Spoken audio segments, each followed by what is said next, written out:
Hello, everyone. How you guys doing? Hi.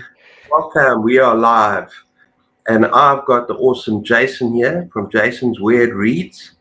And I just want to tell you a bit about his channel. And it's so calming, so inviting, it's such a relaxing channel. It's kind of almost like you feel you're at home having a cup of coffee. And he just talks books in such a wonderful manner, so intelligent. It's just got such a welcoming, almost inviting buzz about his channel, and I love tuning in. So, Jason, how are you doing, man? I'm doing great, and thank you, for having me on your show here. I've been watching your channel for a while now, and thank you for the great words and the kind words in your introduction there. Oh, it's an absolute pleasure. What I'd love to know a little bit is about your reading background, and Hmm. you're very well read. When you talk books, I listen because I can hear, yeah, just everything just makes sense about what you're saying. When I listen to some other channels, sometimes it's just different the way you talk books, which is kind of wonderful. Um, where did you start reading, and how did you start your booktube channel, all that kind of thing? Wow.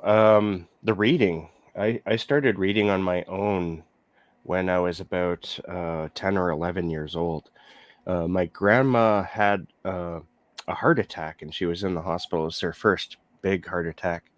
uh, the first of many that she had. But I remember being 10 or 11, and we were staying at the hospital as you do, um, waiting for results and to find out what the next steps were and all that. And as you know, while you're waiting for that type of stuff, you can be there for a long time.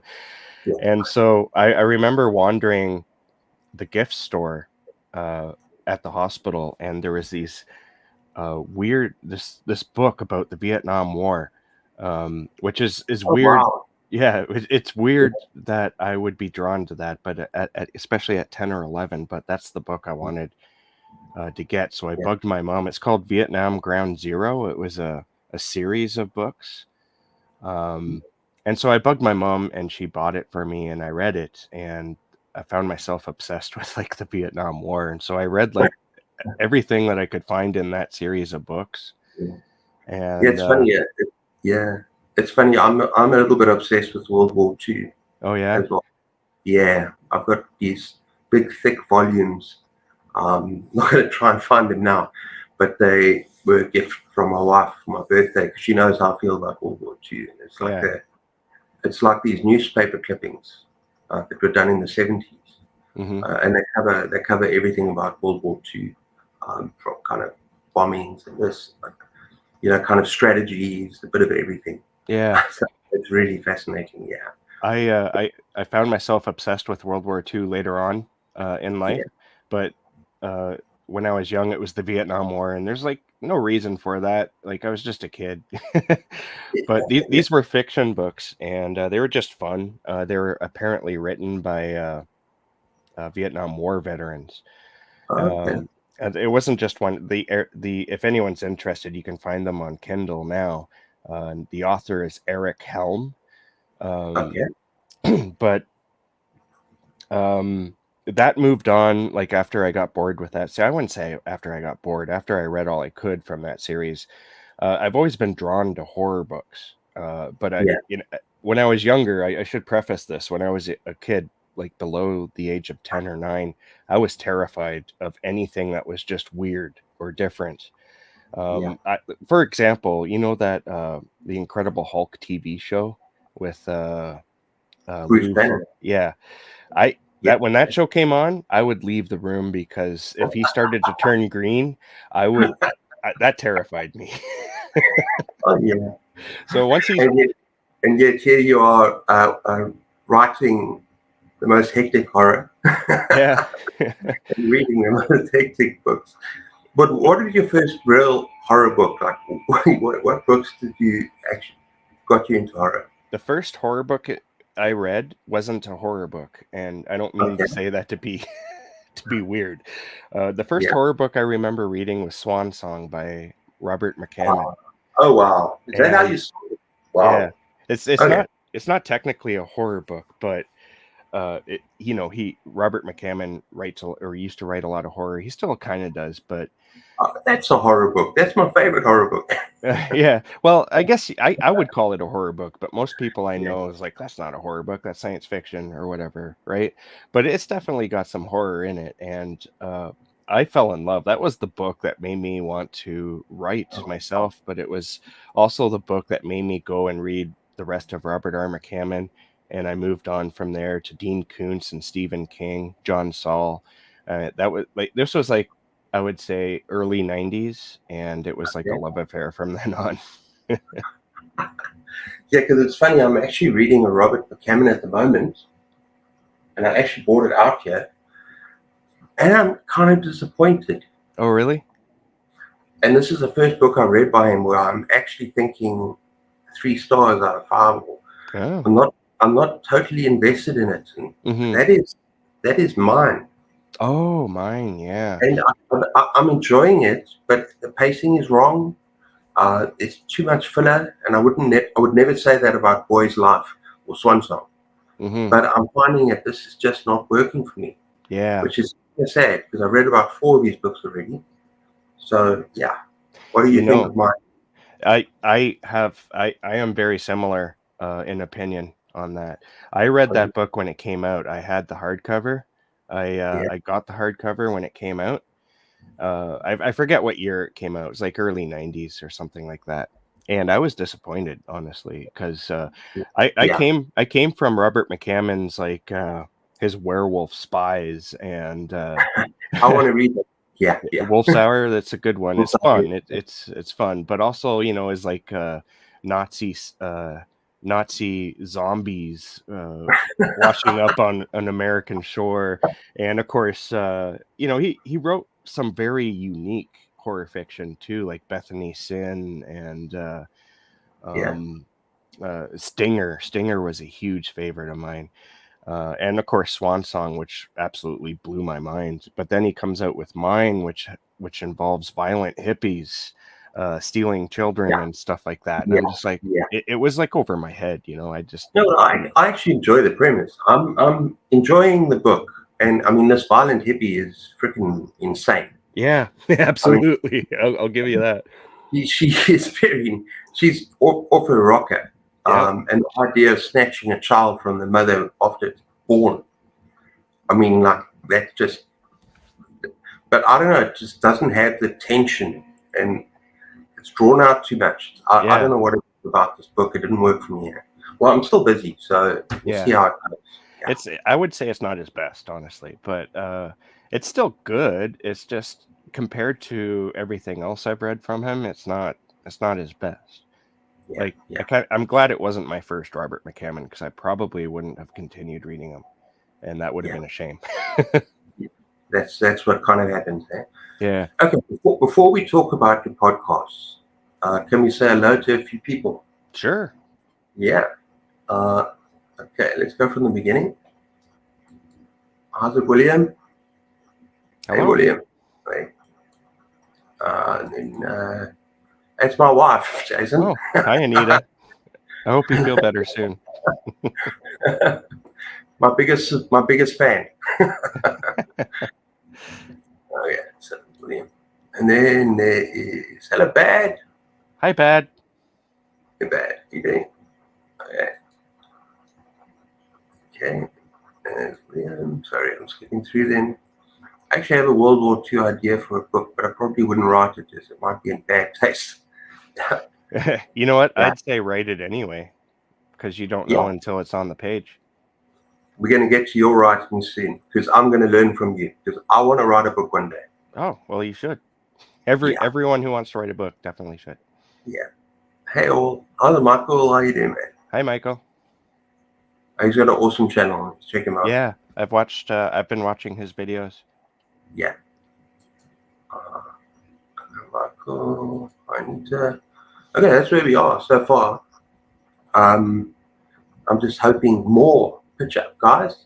Say hello. Oh wait, we got another one. S. Griffin. Oh, hi. Hey, hi. Okay. I love the idea of podcasting. It's something that I've actually been thinking about doing, but I don't know how to go about it. Hmm. But first of all, tell me about your podcast because that's a very important part of your show, right? Yeah, well, it's become. It's something you love doing. I'm hoping it becomes a big part. I started podcasting back in 2014 or 15 with the Darkness Dwells podcast.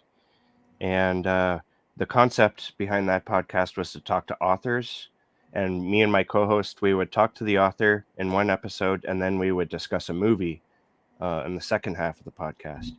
And my job at the time, I was working at the factory and I was working like 12-hour shifts, and it just became too difficult to maintain the podcast and that at the same time. So I decided to wrap it up, and at the same time, I started this BookTube channel. So, but yeah, I love podcasting, and I love listening to podcasts. I've been listening to podcasts since like 2007 or 2008, and I absolutely just love the I love it as much as I love BookTube. There's just something awesome about it, honestly. And so I've always wanted to create my own, and so I thought, why not pair up um, what YouTube I and do with my BookTube channel and pair it up with a podcast. And so I just I thought about this. I think about 3 years ago, 4 years ago, and I yeah, started doing it. And all I did was I was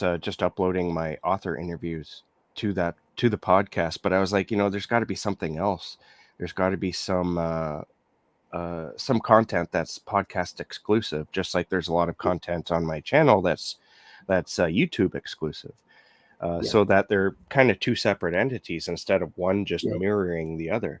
yeah, And so I decided, and this is kind of new, I decided to talk about books with people. Um, yeah, and so that's going to be like a branch, and maybe there will be other avenues yeah. that I'll 'Cause- explore later on. Yeah, because I've seen you've actually interviewed some very, very great authors that I love. I Yeah. mean, I've seen twice on your channel that you've interviewed Chad Lutsky. Yeah. I've He's interviewed fast, him 2 or 3 times. yeah, he's fast becoming one of my favorite authors of Oh, all he's time. great. He's absolutely wonderful. Amazing, Yeah. He's great to talk wonderful. to too. Yeah, no, I'd love to one day. But and there's a couple. Haley Piper. I saw there was a Haley video on her. Piper. Yeah. I love talking to her. Yeah, because I read something about her elemental. Oh, yeah. Her short story collection. Yeah, yeah. What? Yeah. Can't remember now. But yeah, it was wonderful. I absolutely loved that collection. Very weird, Yeah. which is very suitable for your channel. Yeah. She has Yeah, an imagination like no other writer that I've ever explored. She is a gem, honestly. The things she does in her short stories and her books are just mind blowing. It's like, wow. yeah, yeah. I remember there was one story about this men's secret society, Hmm. and they go into this building and they're feeding this tree. This masculine thing. You Yeah. remember that? Hmm. And it's called The Unfortunate Elements of My Anatomy. Anatomy. Yeah, that's it. And they think that something's going to come out of the tree, and they don't get what they expected Yeah. Yeah. in that secret society. I absolutely love that book. Yeah. Fantastic. Have you read her most bonkers book? I think is Queen of Teeth. Have you read that? I haven't. That's a vagina with teeth. Yes, but it goes way beyond just that. Like, there's some parts that are like, can I swear on your, like, are you good with that? Ah, yeah, I'm fine with it. I'll just say WTF. Like, what the heck is going on here? Like, and she's really good at doing that with almost everything. But that book like goes to some area, and there's like this action in this book that takes you back to like 1980s horror, or not horror movies, but action movies, but like those really underground sort of action movies. Like Yeah, I'm thinking like Escape from New York, or even like a little bit of RoboCop. It's just crazy action. Kurt And Russell is back from New York. Yeah, enjoy yeah, that. yeah. Yeah, yeah. It's absolutely insane. That's the book I always talk about when I talk about Haley Piper. But I got to catch up a little bit on her. She releases books like no other. I swear she wakes up, drinks a coffee, and hey, look, I got a new book. I just wrote it. She No, writes a lot. yeah. I'm going to look at a few more of those interviews. Now, back to podcasting. I know you're doing something with something kind of special right now that's Hmm. close to my heart because I've finished the entire series and it's my favorite series of all time. And you're doing something very special with Sin from Sin's Book Nook, Yeah. another channel I adore. Can you talk about that? Yeah, sure. Like that was sort of the idea that I had to bring something exclusive to the podcast, um, where I talk about books with people. I've been watching Sin, I think, since she started, or at least near, Yeah, and I've collaborated with her on other things. And so I thought, I saw her actually. She was talking about how she was going to start the Dark Tower. She in one of her videos, she was like, "Okay, I'm going to read the Dark Tower and I'm going to finish it." She's bad with series, like I am. I'm terrible with finishing series. I'll start a series and then I'll, just like her, I'll end the series around book 3 or whatever. You know what I mean? yeah, yeah, And I don't know why I do that, and she doesn't know why she does that either. So I saw that, and I'm like, you know what? I gotta finish the. I've been reading a lot of Stephen King lately, and yeah, I've been trying to fill in the gaps, as I call it, because I haven't read everything by him, but I've read a lot of Stephen King books, and The Dark Tower was I was lacking on, huge, like massively lacking on, and I knew that. So I was like, you know what? I'm going to join her on this, and I was like, hey, do you want a buddy read for accountability? And she was like, yeah, sure. And then my brain, the way it works, it just comes up with these project ideas, and I was like, bells started ringing. I want something extra for the podcast. This is perfect. I'll do a series with Sin, and we'll talk about the Dark Tower. And so I asked her, and she was like, "You know what? Absolutely." And so we decided to start recording our thoughts on each episode on each book.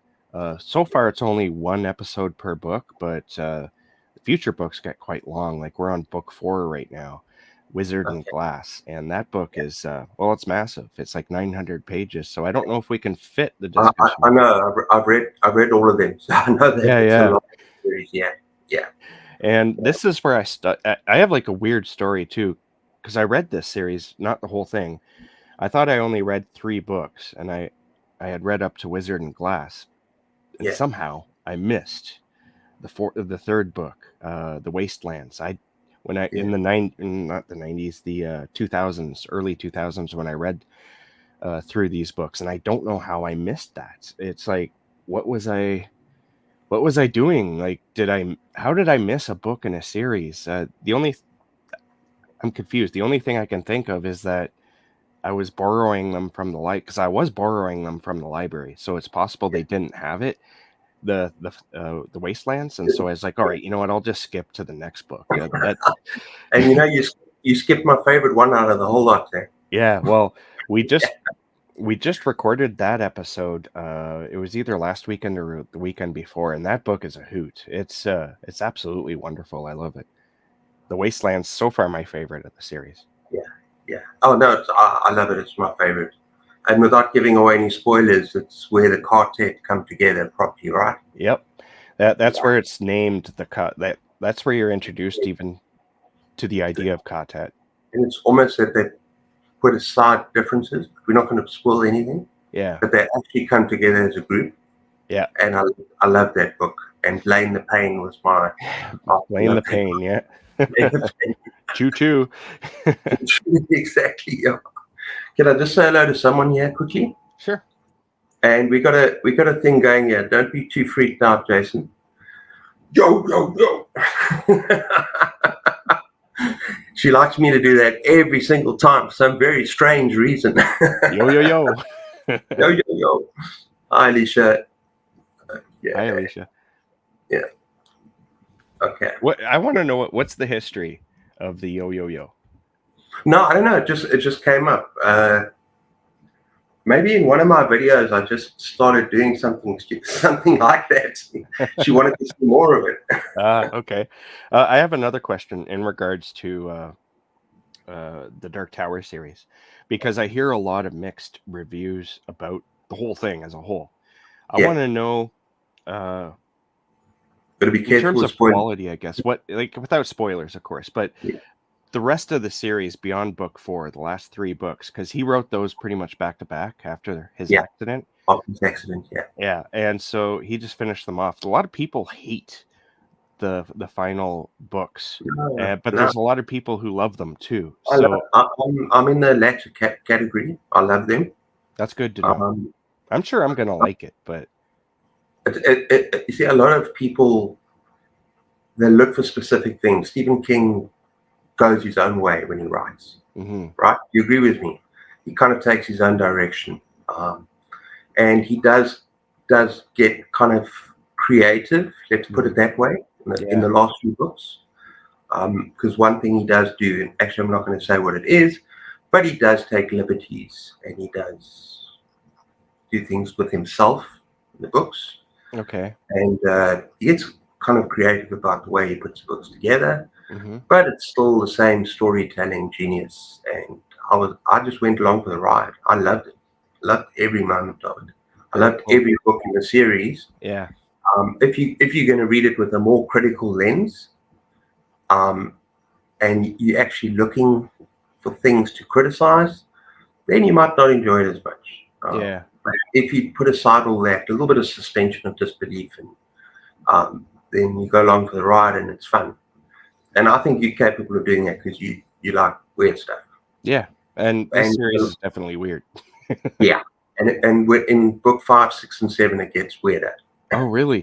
You gotta Yeah, wonder, how does it get weirder? it does. It does. In some ways, it gets very, very, very weird. I would say the book I'm But reading now, Wizard and Glass, is the most normal of the batch so far. it's also very beautiful. A lot of people hate it. Eh? Yeah, I'm not a huge fan, Backstory. but It's a backstory, isn't it? yeah, it's the backstory Yeah. one, So and people either love it or hate it. I actually really loved it. Yeah. I like it, but it's not my favorite of the series. I kind of Yeah. just want to continue on with the journey. Yeah. But That's a like, big criticism, right? yeah, That's criticism. that's my Yeah. big criticism of this book. But the story itself is good. It's a western, and that's good. Yeah. Yeah. Let's talk about what is your favorite Stephen King or Oh, Stephen and least favorite? Because I've got a couple here as well that show. well, right now I'm going to talk about what I'm reading right now. It's not, I wouldn't say blowing me away, but I'm really enjoying it, and it's You Like It Darker, the collection Yeah, of I haven't got that yet. that he just released. I just read a story in here. It's more of a novella length called Danny Coughlin's Bad Dream, Okay. and I loved it. Like, that was just so much fun. This is where Stephen King can draw me in like no other author, and Yep. that's an example of one of his stories that really like draws me in. You know what I mean? And Yeah. and captures my attention. I'm a big fan of his older stuff too, like the typical ones, like It Yeah. and The Stand. Those books. Yeah, you know what? I love that cover that you have. Yeah, I love. it's taped together like you cannot believe. Yeah, It's taped. This is the oldest book that I've got, and it's in such awful condition, but it's my favorite book. yeah. Yeah, Yeah, it's one of my favorites too, especially that first half. Um, yeah, the first half of The Stand, like nothing beats that for like post-apocalyptic fiction. yeah. Nobody And can write character like development. King. Yeah, And like character development. Yeah, yeah. And so yeah, absolutely. Like those books are definitely favorites. Pet Cemetery is another favorite of mine. yeah, I've read that one 2 or 3 times. But I like his newer stuff too. Like if you're on if you like I'm on Facebook a fair amount, and a lot of people like horror writers and whatnot, they tend to bash Stephen King, of that's the books ridiculous. that he writes today, right? They No, don't like his progression, but I like his newer books too that I've read. yeah. Like You Like It Darker is a good example. My mind is blanking. 11/22/63 is one of my favorites. Oh, I haven't read that one Yeah. yet, but And I'm, that, and I'm that is and that's not even a horror. That's not a horror. Yeah, that's definitely It science fiction, right? shows Like, it shows his storytelling ability and that he's a mature writer. And the whole thing is that I think after his accident, he changed. He changed. oh yeah, for sure.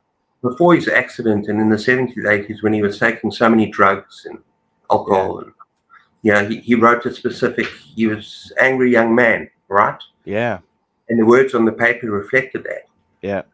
When he had his accident, when he started growing up, and when his writing is just superb. And like you say, it's a lot of books. A lot of people don't like one about those kids in that the institute. Oh, The I love Institute. I it. don't understand that. That was a good book. It was a It's a page turner. brilliant book. It was a Yeah. brilliant, and yeah. So a lot of his modern writing, and I mean, we've just done a whole. I don't know the Holly Gibney, Oh, Mr. Mercedes, all that. I love But the Holly books. I'm not a huge fan of crime fiction, Hmm. but I actually really enjoyed those books. They were great. Yeah, What did you? I know that you. What's the name of the book? The one where Holly comes in halfway through, The Outsider. Well, yeah, now, if I remember correctly, you were kind of in on that one. yeah. And I think it's because it's almost like two different books. Yeah, very much In so. the first half of the book, it is some of the best writing he's ever done, in my Hmm. opinion. And it is terrifying and suspenseful, but it's a thriller, Yeah. right?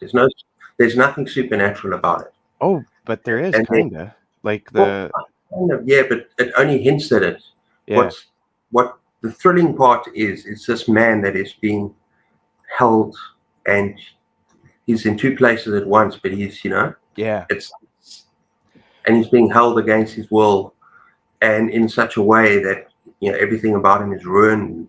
yeah. Then suddenly you start bringing in the cause of this, Uh-huh. and then it goes to I think Mexico or somewhere, Yeah. and it brings in all these new characters. And Mhm. maybe I wasn't concentrating hard enough, but it just lost me. It I lost could me there. I can There were see how two because different it characters, and they were like, oh, yeah, it starts in one place and goes somewhere completely different. It's like a Rush song almost, like or a yeah, Tool song. It's oh, I like Rush. I used to love it. Canadian yeah, band. Yeah, yeah, yeah, yeah. They're actually they they're not too far from where I like they I think they grew up much farther north where I am. I forget the name of the town, but they ended yeah, up in Toronto, which is not very far from where I am. yeah. But The Outsider, it I'm starts sorry.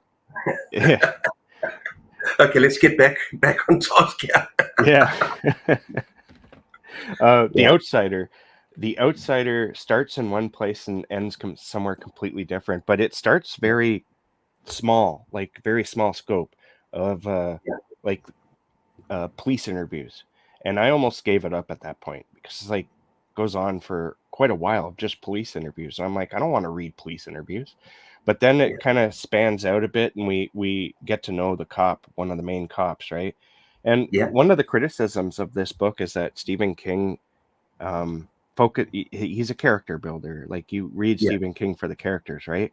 This yeah, book doesn't have many characters that he focuses on. It's just two basically, the main inspector, and I forget his name, and of course Holly when she comes in, but she doesn't come in till much later.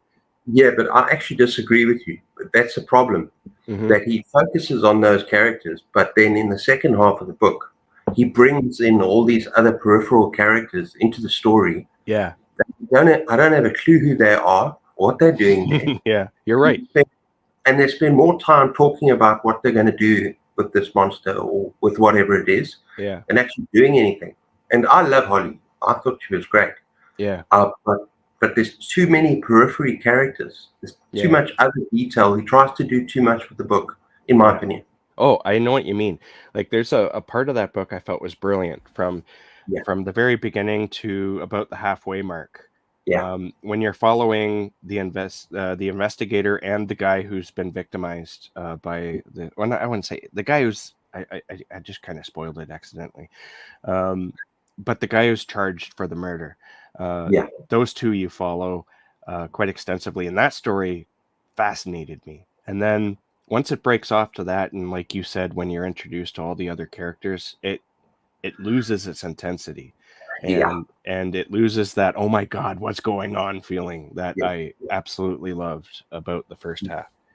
Yeah. Yeah. Except for that boring like first couple of chapters where all it is policing, because he does it kind of like in a interview style, right? Like, Yeah. No, it yeah. does. Yeah. And Yeah. I was like, Yeah. is this all there is to this book? No, Because it's no, at like the beginning, it's 700 like pages. at the beginning, it's also like that one cop who said, "We're going to go to the baseball field. We're going to make an advantage.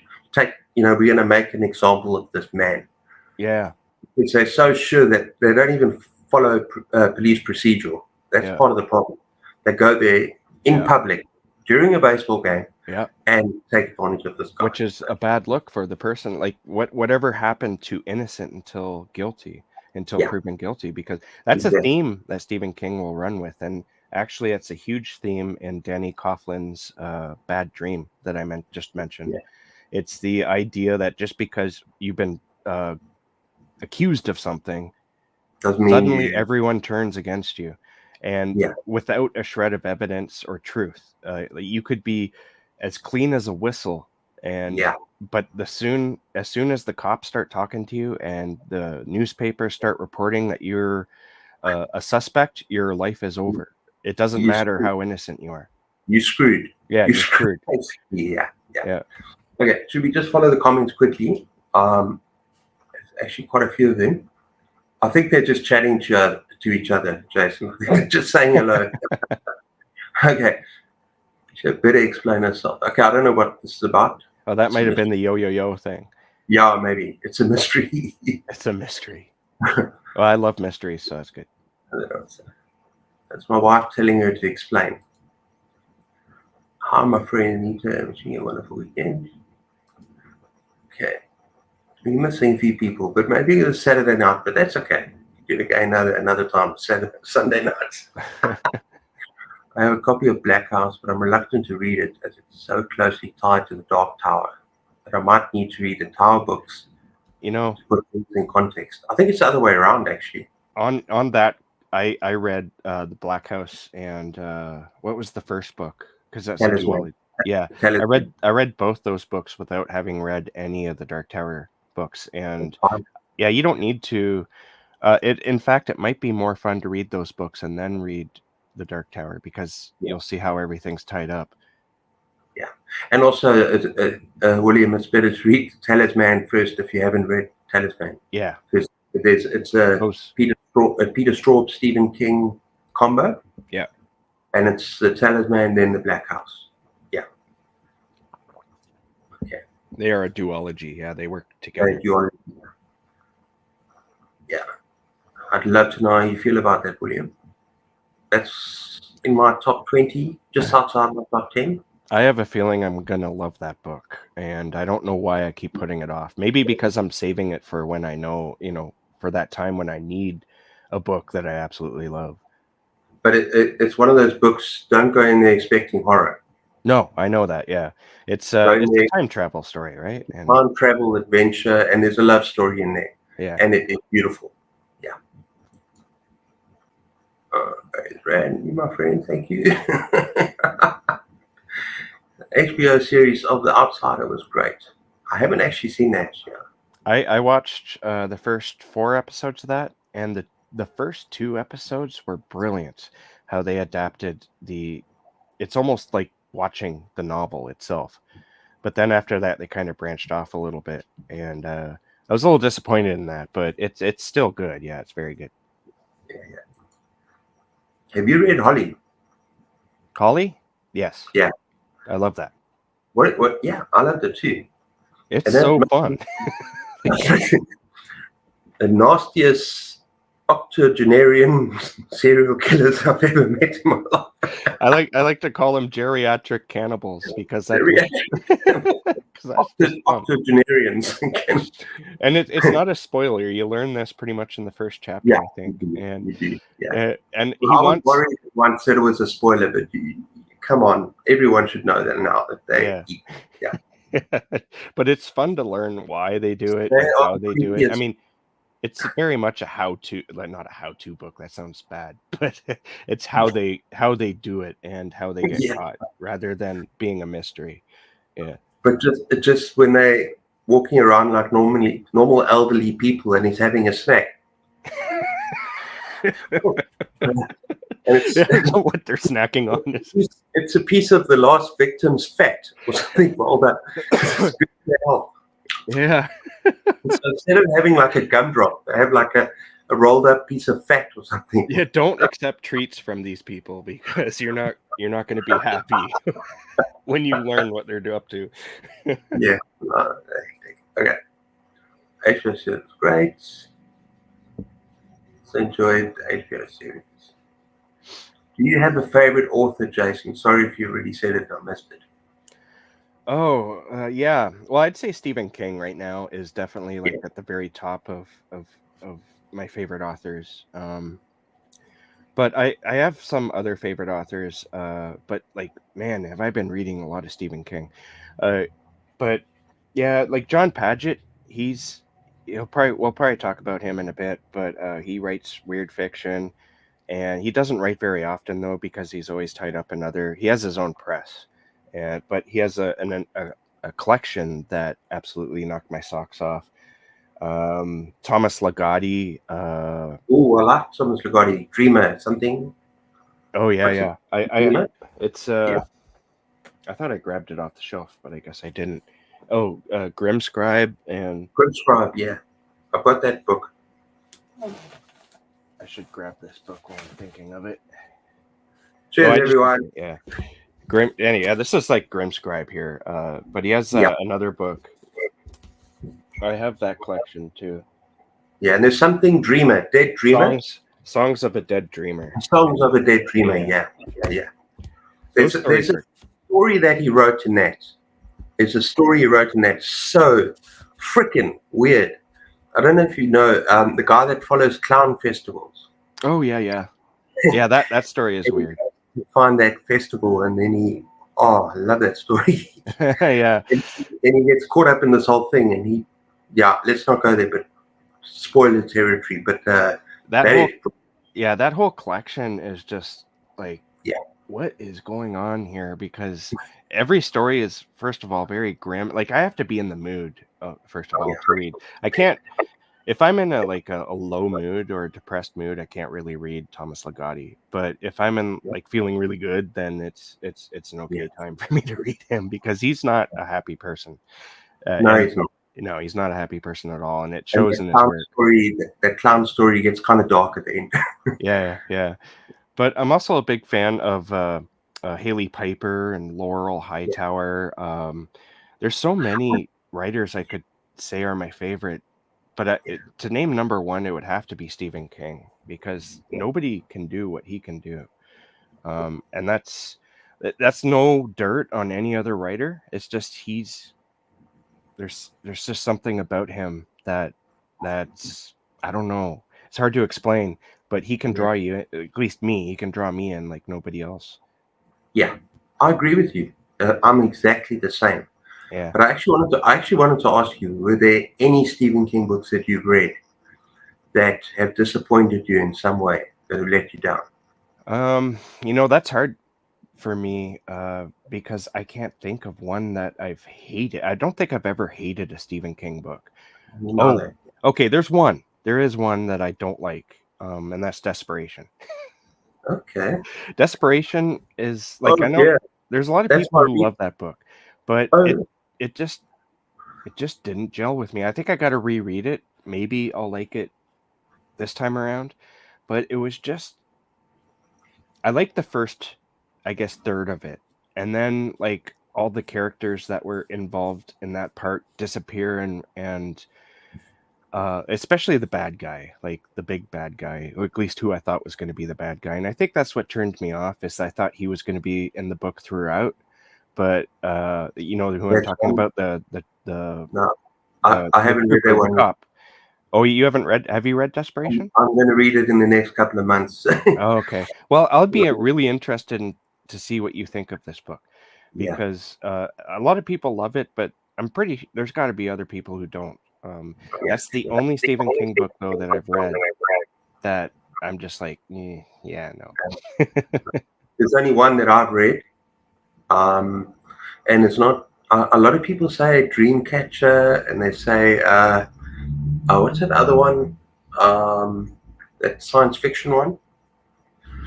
Oh, Really Tommy one. Knockers. Yeah, Tommy Knockers. I I love found the some Tommy redeeming. Knockers. I found redeeming qualities in both of those books. I Yeah. enjoyed them. I enjoyed them. The only book that let me down, but uh, a little bit, is The Girl Who Loved Tom Gordon. Oh, really? And Interesting. can I tell you why though? Because Okay, sure. it was well written. You know, girl gets lost in the forest, runs through the forest, gets separated, and only has one thing to keep her company: is the voice of her favorite baseball star, right? Yeah. Tom Tom Gordon. Gordon. Who keeps her going. Yeah. So I read the whole book, but you know what the problem with this was for me? I don't know anything about baseball. Yeah. I'm a, I'm a South African, so what we have in this country is called cricket. That's Yeah. probably the most similar game. Yeah, and actually, the Cricket World Cup is happening in America right now. Cool. I don't know how. Maybe they're trying to expand the game. Um, but yeah, the girl who long. I played baseball on like a playground sort of thing Hmm. before, but it's not a game I understand Yeah. or watch. So you can understand why half of the stuff in this book is all about baseball. Yeah, it is. Yeah, Stephen King and is a huge fan of baseball, and actually nice. so am I. So Yeah. I kind of liked that Yeah, story. no offense, dude. No offense. No, no, I get it. If there was like if he started writing about cricket, for example, Yeah, yeah, yeah, or soccer, as I guess you might call football, yeah, um, yeah, I would be lost on that. So yeah, yeah, so it would yeah. be very similar. But yeah, That, and you know, the thing is that one day I want to read everything that he's ever written. And he wrote a book called Blockade Billy, Blockhead uh, Billy, yeah, that's a which is baseball a one. That baseball one game. actually takes place in baseball, like a baseball Yeah, player. yeah. So So I might have to save that for last, just as a kind of a completionist thing. yeah, yeah. Yeah, Yeah, I love baseball, and that's one thing I appreciate about Stephen King is that he has a huge baseball. He's a huge baseball fan too, and it works yeah. his way into his fiction sometimes. But I do hear a lot of fans, like the King Cast. Have you ever listened to that podcast, the King Cast? You're going to have to explain to me how to listen to podcasts. 'Cause, is it just listening or is it watching as well? No, it's just listening. Like Can you do it on book? Can you do it through BookTube? Um, uh, can you? you know what? I don't know if the King Cast is on book or on YouTube at all, but Yeah, you can get like podcast catchers, as they call them. And it's like an app on your phone that you can download, and then you can subscribe to podcasts from there. Um, does it cost anything? no, it shouldn't. No. Like, Okay. there's some that you do have to pay for. I'm trying to think of like, do you use an iPhone or do you use something A else? laptop. Samsung? No, it's a laptop. Oh, My okay. phone is full. Okay, Yeah. so then if it's on your laptop, you can just go to the podcasts themselves. So just like do a Google search of something you're interested in, like So like Jason's weird reads. yeah, you'll find it on Spreaker Jason's for weird Jason's reads. Weird Reads. Yeah, Dark Tower. There you yeah. go. So Yeah. podcasting is a lot like radio talk show, Yeah. except you can listen to it anywhere pretty much. You can listen to it on your podcast or on your cell phone. Or did I say podcast? You can you can listen to it on your laptop, your computer, Yeah. Yeah. tablet, cell phone. Um, there might even be apps for you to listen to it on your laptop. I'm not sure. The Dark Tower one you got. So it's not visual at all.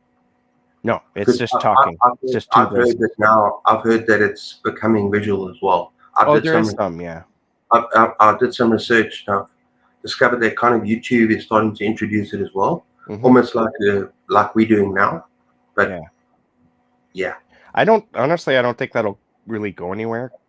yeah, It's just there as like a specialty for people who can watch like a video. I mean, because we have YouTube for that. We have other platforms for that. Podcasting is mostly for people who are on the go, like people who are driving to and from work will yeah. also often Yeah, you listen to see, podcasts. the problem is that we never on the go. Yeah, but you Even can listen to them at home too, right? yeah, yeah, yeah, Yeah, yeah. I'm definitely going to listen to your Dark Tower yeah. because, but yeah. yeah. I was hoping I could watch it as well. So maybe after the podcast, you should have a revisit it and do it live with it. Talk about your final thoughts. Yeah. Well, we might do that. That's a good idea. Yeah, I'll bring it up to Sin and see what she thinks. yeah. Now, But I hope you enjoy the series though, because it's my absolute well, favorite so top far I series. am enjoying it. Yeah, The characters are wonderful. And that's what Stephen King is known for, right? yeah, he Um, is. yeah, and that's a big tip, I think, to anyone who wants to write, is to write memorable characters. So Yeah, you got to make your characters be something that's maybe a little bit more than the mundane, I guess. And that's hard to do. Let me tell you, that's oh, really hard to do. But King can do it. Like, even with a mundane character, he can turn them into something that you identify with, someone that you even grow to love. and that's why it's so special. Yeah, exactly. 'Cause you go to Yeah, Stephen King for his characters and to relate to someone. yeah. And before I actually ask you about your writing, Hmm. um, Jason's weird reads. So show me some weird fiction that you can show. Sure. Yeah, Well, we already talked about one, and that's yeah. Thomas And, Ligotti. This guy writes. He's almost Lovecraftian in a sense. He writes in, like, if you've read H.P. Lovecraft, then it's not too far of a step to jump into Ligotti, because he kind of has like a similar feel to a lot of his short stories. Um, this one collects both this book, Grimscribe, which I have like a collector's edition of. oh wow, Well, I don't know if it's collector's, but it was published by, um, I'm terrible with names, yeah, but Subterranean Press, and you they got a only lot of usually.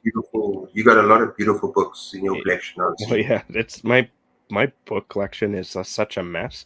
It's kind of embarrassing, but No, no, you got beautiful books. oh, thank you.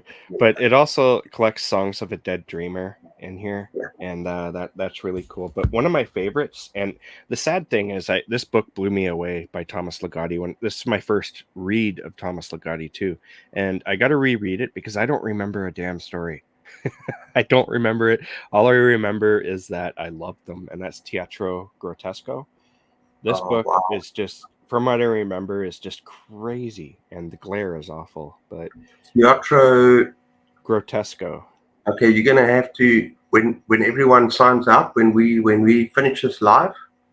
I'm gonna write it down. Okay, so you're gonna have to remember that name I'll to I'll remember. I'll I'm gonna email it look to you. at, I'll email it to me. There I'll you go. email you the title. And Yeah, like I said, like the title, it's really hard to get it in there so that you can see it. Pietro Grotesco. Yeah, it's I don't know if that's like a different language or something. Uh, Sounds Italian. yeah, almost, right? Yeah, yeah. My favorite though. Oh, actually, before I get to my favorite, I want to talk about the Cipher. Have you read this by Kathy Yes, Koja? I read that. This Wow, book is so dark and weird. messed up. I Yeah, loved it. messed up. You, like, you could make jokes all you want about glory Yeah. holes and whatnot, but this this story this story is about a hole in somebody's closet in, Yeah, like, I think it's a New York apartment.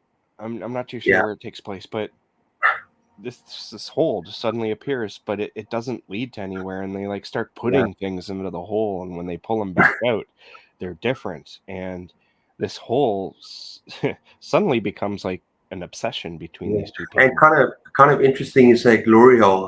That woman, that very messed up character. That woman. I'm sorry, Yeah, it should. but Well, she gets turned on as soon as she's close to that hole. yeah, it Yeah, is like there's so many weird things about this book, but the writing is writing's just gorgeous. wow. It's like Gorgeous. I wish I could absorb some of that. Yeah. Yeah. You know what I actually said in my review of that book? It's not about the story. It's not about enjoying the story. It's about the experience, the mind Yes, the mind trip experience of absolutely. reading that book. And it's almost like you just the process of reading that book.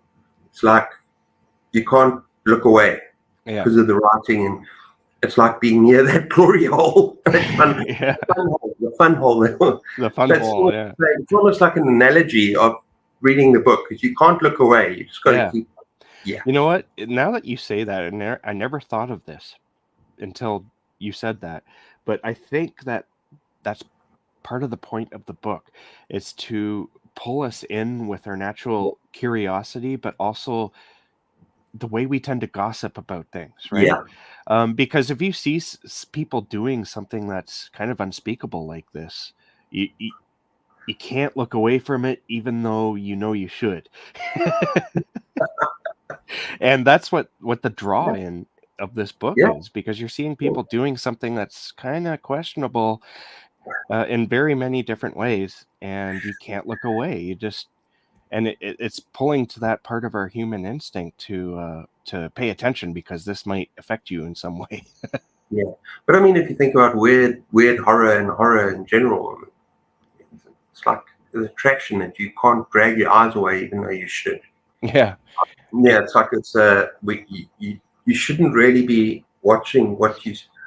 I mean, you can think about extreme horror as well. yeah, You shouldn't be reading what you're reading, yeah, but it's human nature. You need to carry on reading it. You need to find out absolutely. what happened. Yeah, it's Yeah, like Jack Ketchum's The Girl Next Door. I Uh, haven't read that yet. I've read yeah, Off Season, which is probably similar. yeah, it might be. I don't know. I don't think I've read that one, but Yeah, I read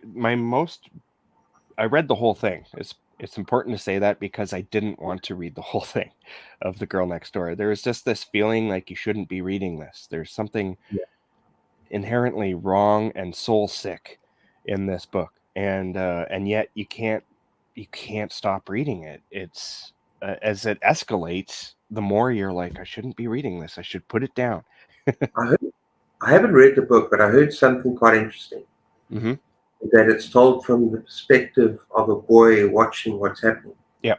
And that, You have the voyeur, so you have the voyeur kind of voice, hmm and then you have you reading the book. yeah, and You understand what I mean?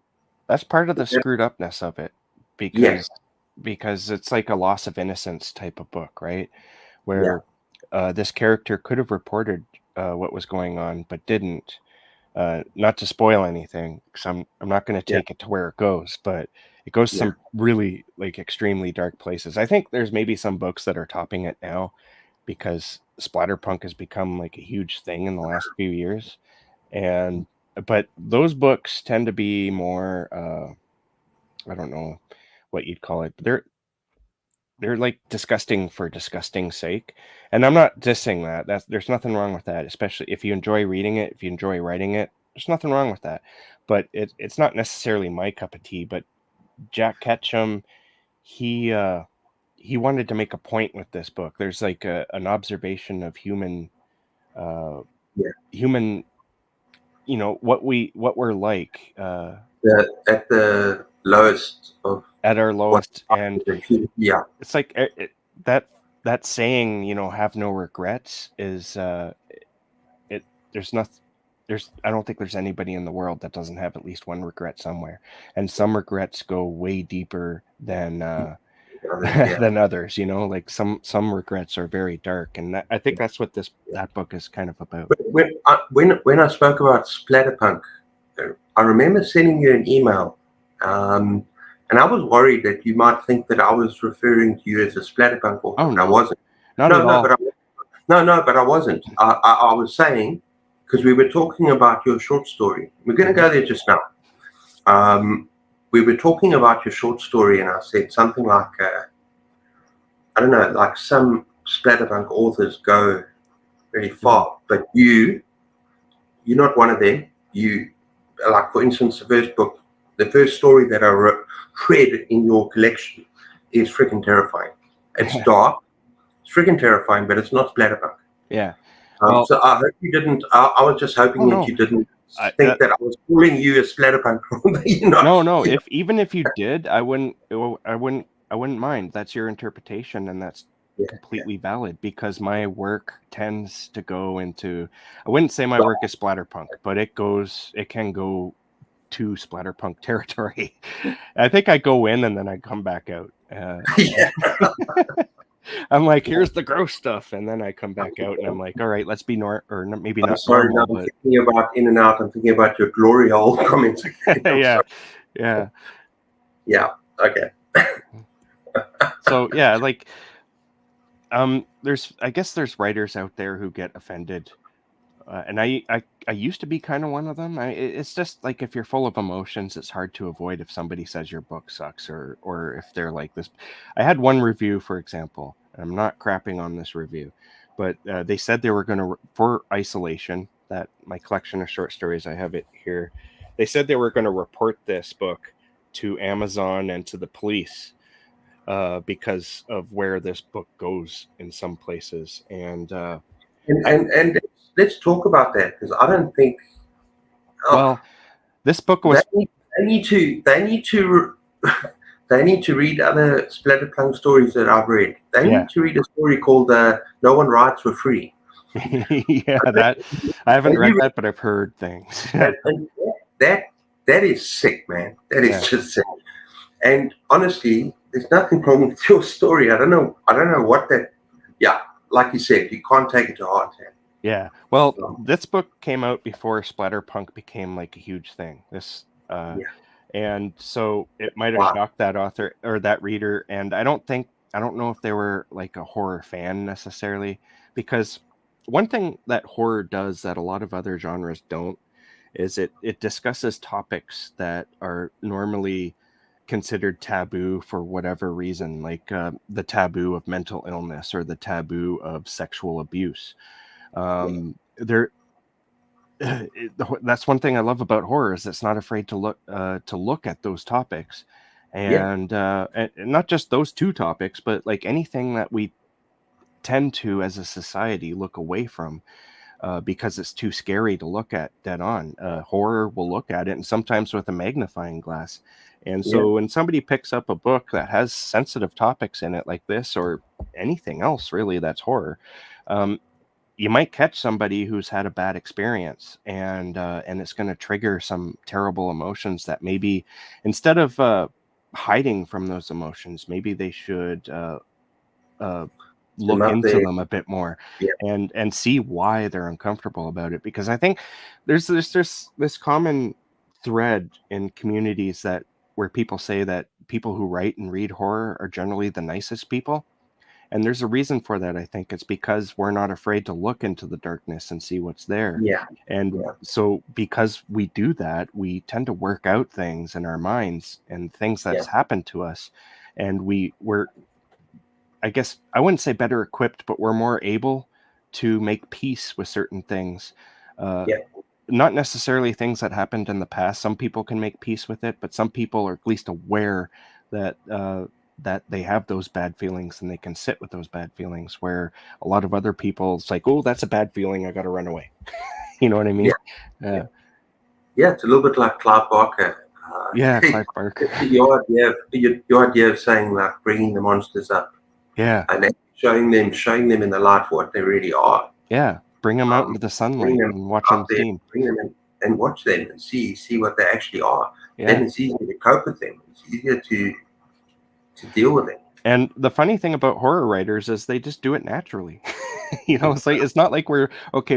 Now? What bad memory can I dredge up and throw on and vomit onto the page? Just after you're done writing it, you're like, oh, there's something here, and I mean, maybe you do, and that's fine too. If you're like, okay, I got to write this stuff out because I got to make peace with it, or I got to at least understand it. Um, that's totally valid as well. I'm just saying, like with my own experience, especially like because these are like earlier stories of mine. I ended up taking like a good 8 years off from writing because I had a son and I was working at that factory job I mentioned earlier that really sucked up all my time. But I'm back into it now. But anyways, these stories actually kind of reflect my growing up Yeah. to a degree. None of it actually. There's one story, Room 118. That story actually does reflect my life a little bit. But Is that the one where the guy doesn't want to enter the room because yeah, yeah. the Where he's janitors at the forbidden gym. to open the janitor, yeah. Yeah, It's forbidden to open that door. because Yeah, there's something there. because it goes somewhere strange Yeah, and dark, and it'll show you yeah, things about yourself that you don't like. Yeah. exactly. Yeah. But Yeah. I think two of my other, besides, actually, a couple of my favorite ones were your title story, Isolation. Hmm. It was a very, very good, kind of haunting story. Oh, thank you. What about this woman going into the property at her great aunt? Yeah. And Um, the place is bigger than it should be. She's yeah, like, this is a cabin in the woods. Why is it so huge? exactly. And there's an attic, and Yeah, there's a big attic. I'm not going to say what's in the attic, but that was a very good story. Yeah. Well, thank you. Yeah, and then I really enjoyed, and this is probably the story we were talking about before. All sorts of alarm bells ring. Survival, the fittest. Yeah. Survive the fittest. That one. A zombie apocalypse, and Yeah, it did go to very dark places. very much so. And you just make it a novel. You said to me in the email you want to make it a novel. I think you should. Oh, I did already. Oh, you have already. Yeah. Oh, wow. Okay. Here. Sorry for turning away on everyone. No, it's okay. But I'm still getting smile at everyone, so it's okay. this was published in 2015, and this is the Okay. expansion of Survival of the Fittest. Yeah. It's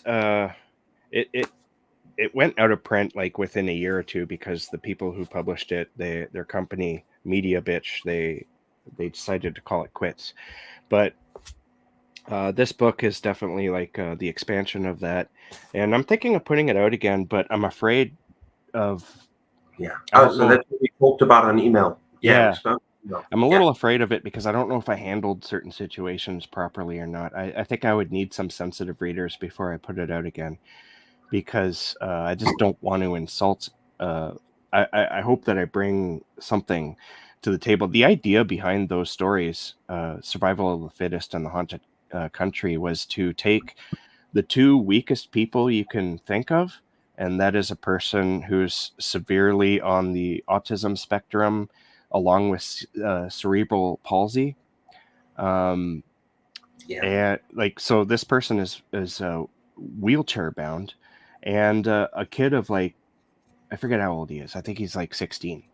Um, who doesn't know anything. He's just too young, but that's his sister, the cerebral palsy person. And so they're alone in the world and they're stuck in a zombie apocalypse. And I wanted to play with the idea of survival of the fittest. Would they survive in this world? And it turns out, while I was writing it, that there would be a lot of predators who would come by and either want to enslave them or to Yeah. take advantage of them in some way. And I was like, okay, well, how would they survive that if that's the case? And that's where the problems come into play. Yeah. Because And, not them and surviving, but yeah, what people are going to do to them. Because yeah, yeah, people are going yeah. to think that I'm having fun torturing these these people when I'm not. It's actually a reflection of humanity and maybe my Yeah, low opinion of humanity, or yeah. maybe not all of humanity, but Well, some people. I thought it was a damn good short story. Well, I thank you. really, yeah, no, and I mean, yeah, I'm not going to say anything for spoilers or anything, but I'm a sucker for zombies as well. Oh, me too. Just, I'm a just to huge just, George Romero fan. That's yeah, what. oh yeah, I Yeah, love Night of the Living Dead. yeah. Dawn of the Dead. Dawn of the Okay. Dead is my favorite. Dawn of the Don, Dead. I Dawn of the Dead is one of my favorite films of all time. I love that film. It's It's in my absolutely top. brilliant. It's probably in my top three. Yeah. Um, and I actually spoke about it when I had a video with my wife. Mm-hmm. Our top About your 10. favorite horror movies? Yeah, it's just, oh, I love that movie. Yeah, Because me it's too. set in a shopping mall, so there's so much potential for comment on society and comment on consumerism. Yeah. And there's scenes in that movie where the zombies are looking at the clothing and they've got this expression on their faces that are almost human. And it's Yeah. like, That's very true, but it's still there. yeah, that's the interesting commentary on that movie too, because Yeah, like the zombies, they keep going to the mall, yeah, and there's at one point there's one of them that's like they're doing this out of habit, like this is what made them feel good while they were alive, and so they're coming to the mall as Yeah. zombies because it's just what they know, right? And that's sort of the commentary. It's like instead of going looking for food, they're going to go hang out at the mall. And some of the dark humor as well, like Yeah, where the zombies trying to go up the down elevator. yeah, that's funny. Yeah, Do you remember that? I Do you do. Yeah, remember that? yeah, So it's kind of sad, but it's really really funny. yeah. It is sad, but also He's funny. trying to Yeah, go up and gets falls over, and he keeps trying to go. yeah. And it's funny how like when they're like doing stuff like that, they always look so amazed. They're like, Yeah, it's like, but oh, they kind of know what to do. They sort of remember, but yeah. And the music and the clothing and everything there, it's like they're remembering their lost lives, basically. yeah, yeah, And what's absolutely. interesting about that movie, though, as well, is that the actual survivors are pretty much assholes. Yeah, And in some ways, worse than the zombies themselves. It's almost like they yeah, complete assholes, right? yeah, yeah, for And then sure. Like, it's just such an interesting film in so many levels. yeah, you're not necessarily supposed to like these people, but Yeah, I think that's another staple of horror, especially when it comes to like slasher films. Like, you, the point is that you don't like these people and you kind of want to watch them die, which is a horrible thing to say, but it becomes a bit of a trope in horror movies. yeah, Yeah, yeah.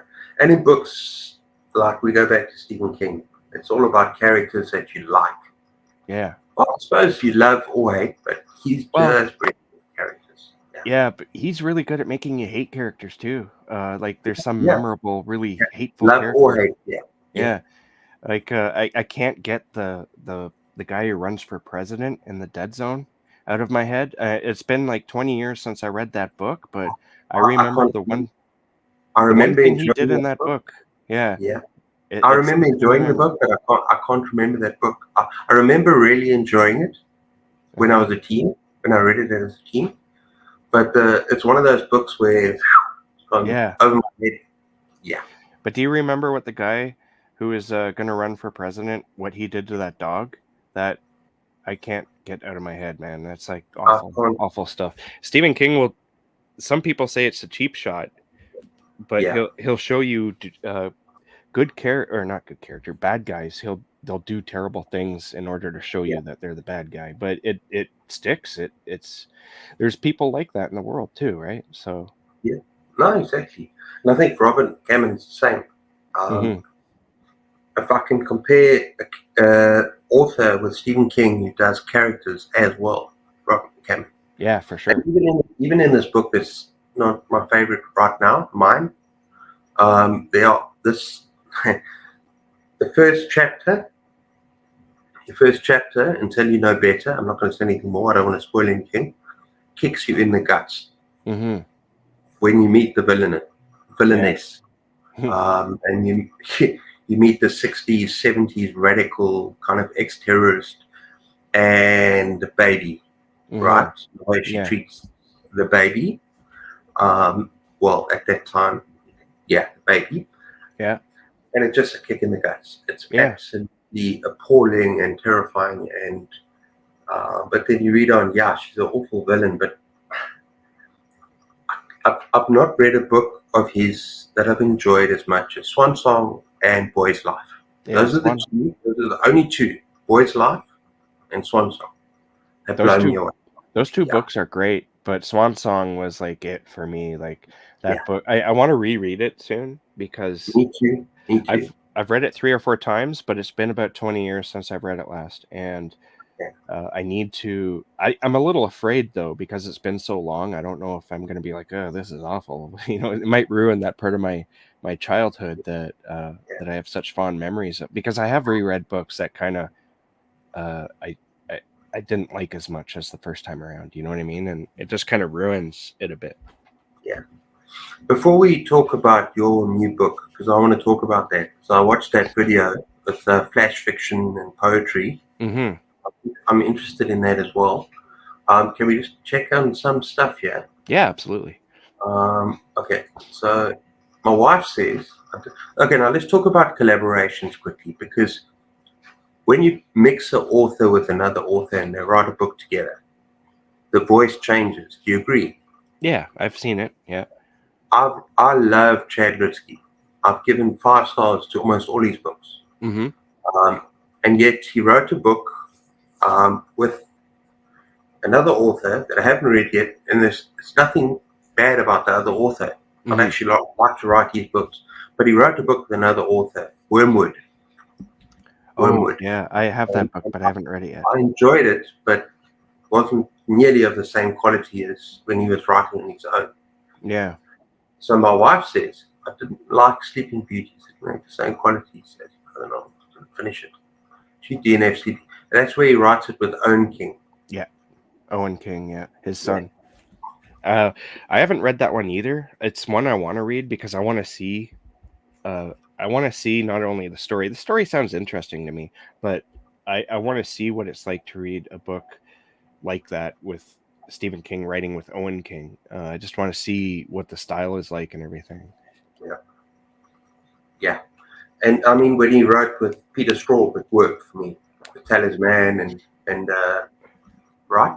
Yeah, The Talisman and Bleak House Uh, or Black House. Black House, Yeah, I keep getting it mixed up with the Dickens. yeah. Speaking of baseball, here on this, Yeah. I'm glad that you like Toronto because they're my team. But I like, you know what? I like San Francisco too because you guys got Chapman, and so I hope Chapman's doing well for you guys, Griffin. yeah, thanks for that.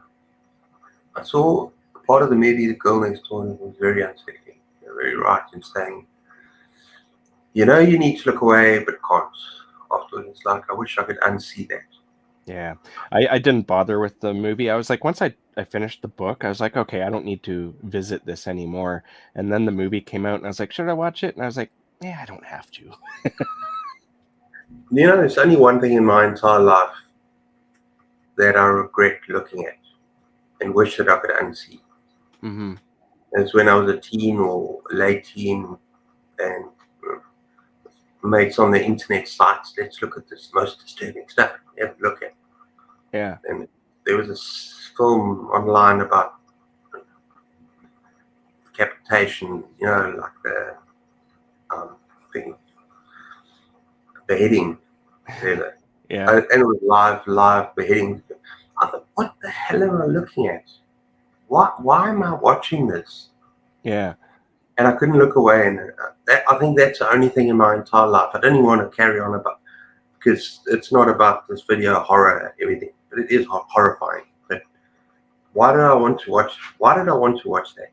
Because I think that's if there's any one thing in my life that kind of haunted me, it's the images that were on that screen when I watched that. Yeah. Right? Yeah, and it was real, and that makes a difference. Makes a big difference. For sure. And I know Yeah. that The Girl Next Door was based on a real story. I think that also hurts a lot of people to watch it. Yeah. Or read it because it's based on a real story. It's something that actually happened. Yeah, and that goes back to what I was saying before. Jack Ketchum was trying to show something, and I wanted to mention that it was based on a true story then, but it just kind of got lost. But yeah, like that's the thing, that he was showing us something that we're capable of, and Yeah, I think that's another part of the reason why you can't look away is because you know that you might not be able to do this, but maybe that creepy neighbor of yours might be able to. Who knows, right? And but you always read stories about really twisted, awful things that some people are up to, and it's both heartbreaking and disturbing every time. yeah, exactly.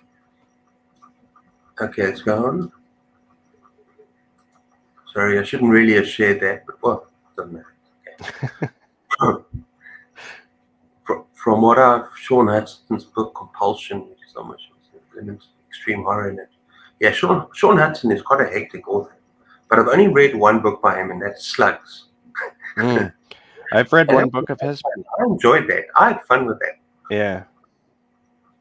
Hey, what did you think? Well, I've only read one book of his, but I don't really remember it because it was pretty early on, I think, in his writing career, if I remember correctly. But yeah, he's fun. He's just fun. He's just stupid. Slugs is so stupid. Yeah. It's so stupid. You have no idea. Yeah, The way they get their first kill, it's right at the beginning. So it's no spoilers, people. Don't worry. If you really want to watch slugs, sorry, read slugs. I gotta It's read no that. Yeah. spoilers. Please don't do anything to me. Okay? Don't get mad at me. Don't get married. This drunk guy basically comes home, opens the door, and passes out in the middle of the floor. And then the slugs start coming from the walls and start going towards him Yeah. from every direction. And it's like he can't move because he's drunk and he's passed out. And it's like they come in his ear and up his nose and up his mouth. It's just these red blood. That just sounds fun. It's just fun. Yeah. Okay. Sorry, I got carried away there. I'm really interested in reading some of your work. Yeah. Well, thank you. I hope if you do, I hope you enjoy. Well, you're going to talk No about pressure, your though. work. No pressure. No, but you're going to talk about your work in a second. There was a part in Sleeping Beauties as well involving cruelty towards a dog, which stuck with me. Like the dead zone skipped him. Yeah, there's especially the beginning. There's just something nasty in there, and King. He tends to. One of my criticisms of King is he'll take it to where you don't have to, and he definitely does that with the dog in that story. An American Crime is better than a girl next door, based on the same story. Oh, I haven't seen you. Hey, super strange, Shadow. How you doing? Hello. Look. Yeah, I haven't read that you one. I haven't read that. American. I've heard of it though. I bet you if that came out before The Girl Next Door, that Jack Ketchum read it, and that might have been what directed him towards that story. I don't know though. I'm just guessing. I think Jack Ketchum also wrote a book called Red. Red, By yeah. the old man and his dog. I haven't read that yet. I heard it's very good. Yeah, Old man and his dog and his kids kill the dog for no reason whatsoever. and then he goes after them. Yeah. Yeah.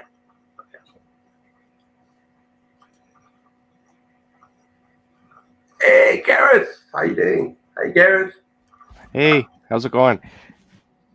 I read the first of the Terry Pratchett, Stephen Baxter collaborations, and that worked well as far as writing. Author voice goes along with the book. I say in terms of bringing the voices together. Ah. Yeah. Gareth is awesome. He's got a very eclectic channel, but it's very good. Yeah. I've been watching his channel actually. Yeah. Oh, I might be. There is a book that's based on that, so I might have been getting that confused. But yeah. I don't know. Yeah. So now I've spoken about isolation, Mm-hmm. and I saw a video of yours recently where you spoke about that you were releasing a little book with flash fiction and poetry. Yes. And that you were hoping to make it a series. Yes. Could you tell us about that?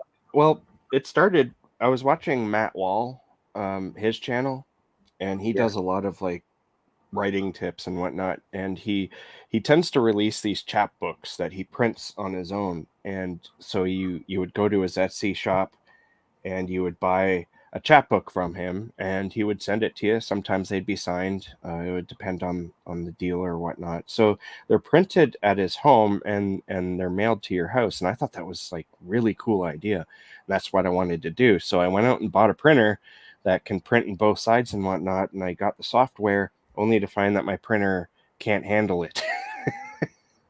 And so I've had this book written for a while. It's just a small chapbook. It's like 30 pages, right? It's something I could print myself, staple myself, and then send to you. But it just wasn't working, and I didn't want to sink any more money into another printer. So I decided to just go with Kindle, or not Kindle, with Amazon. And so this is like a chapbook. It's got like 3 flash short stories in it, flash fiction stories in it, and about 10 or 12 poems. And my idea for this, I don't know if I'm going to be able to do it. I should be able to if I really set my mind to it. But I want to do 3 or 4 of these, maybe 5, and then collect them into one volume. And and have that as like just a collection of poetry and flash fiction. I've seen a few authors do this, mixing flash fiction and poetry, and the result is always really interesting and wonderful. So I kind of want to do that. Um, so the inside, it looks really good. I'm surprised at how good it came out. Like there's the title Yeah, page. beautiful font, eh? Yeah, and it looks pretty. I made these pictures myself using Canva. Like I wanted to look homemade. Honestly, that's the point. But I also wanted to have like a bit of an elegant look to it as well. So I wanted like that homemade look, but elegant.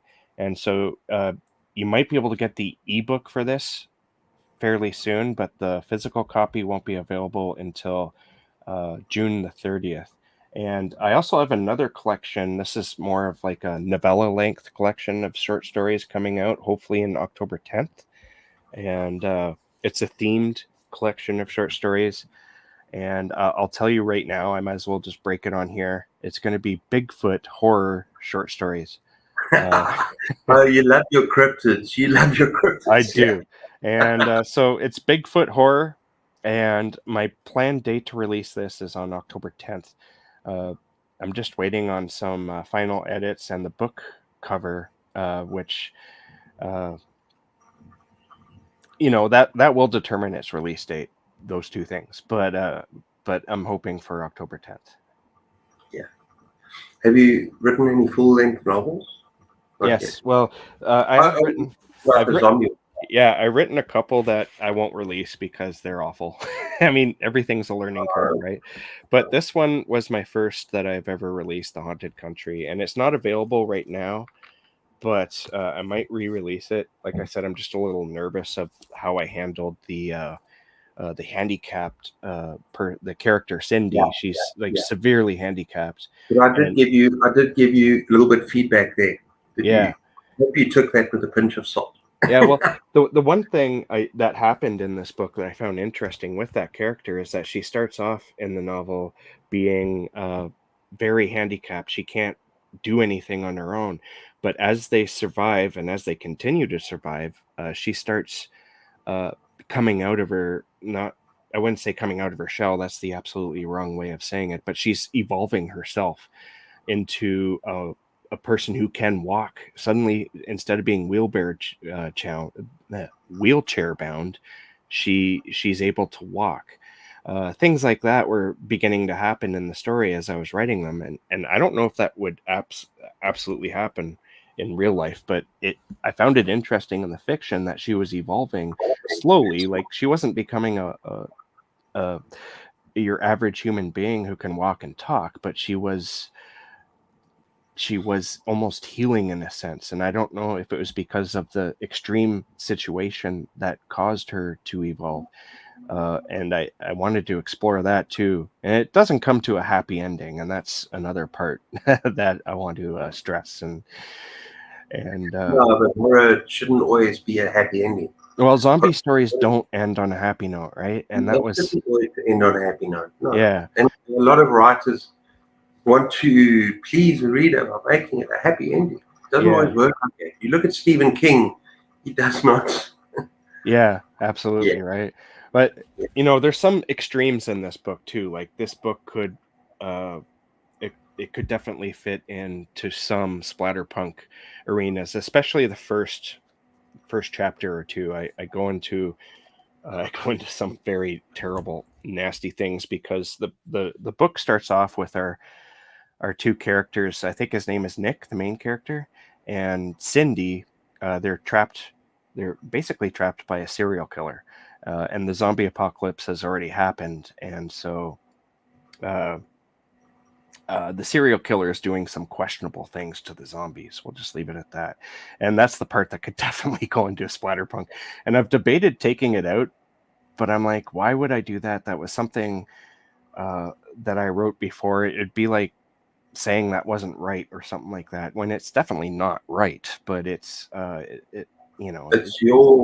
it's your voice. yeah. From what I've read from your collection, it's not splatterpunk at all.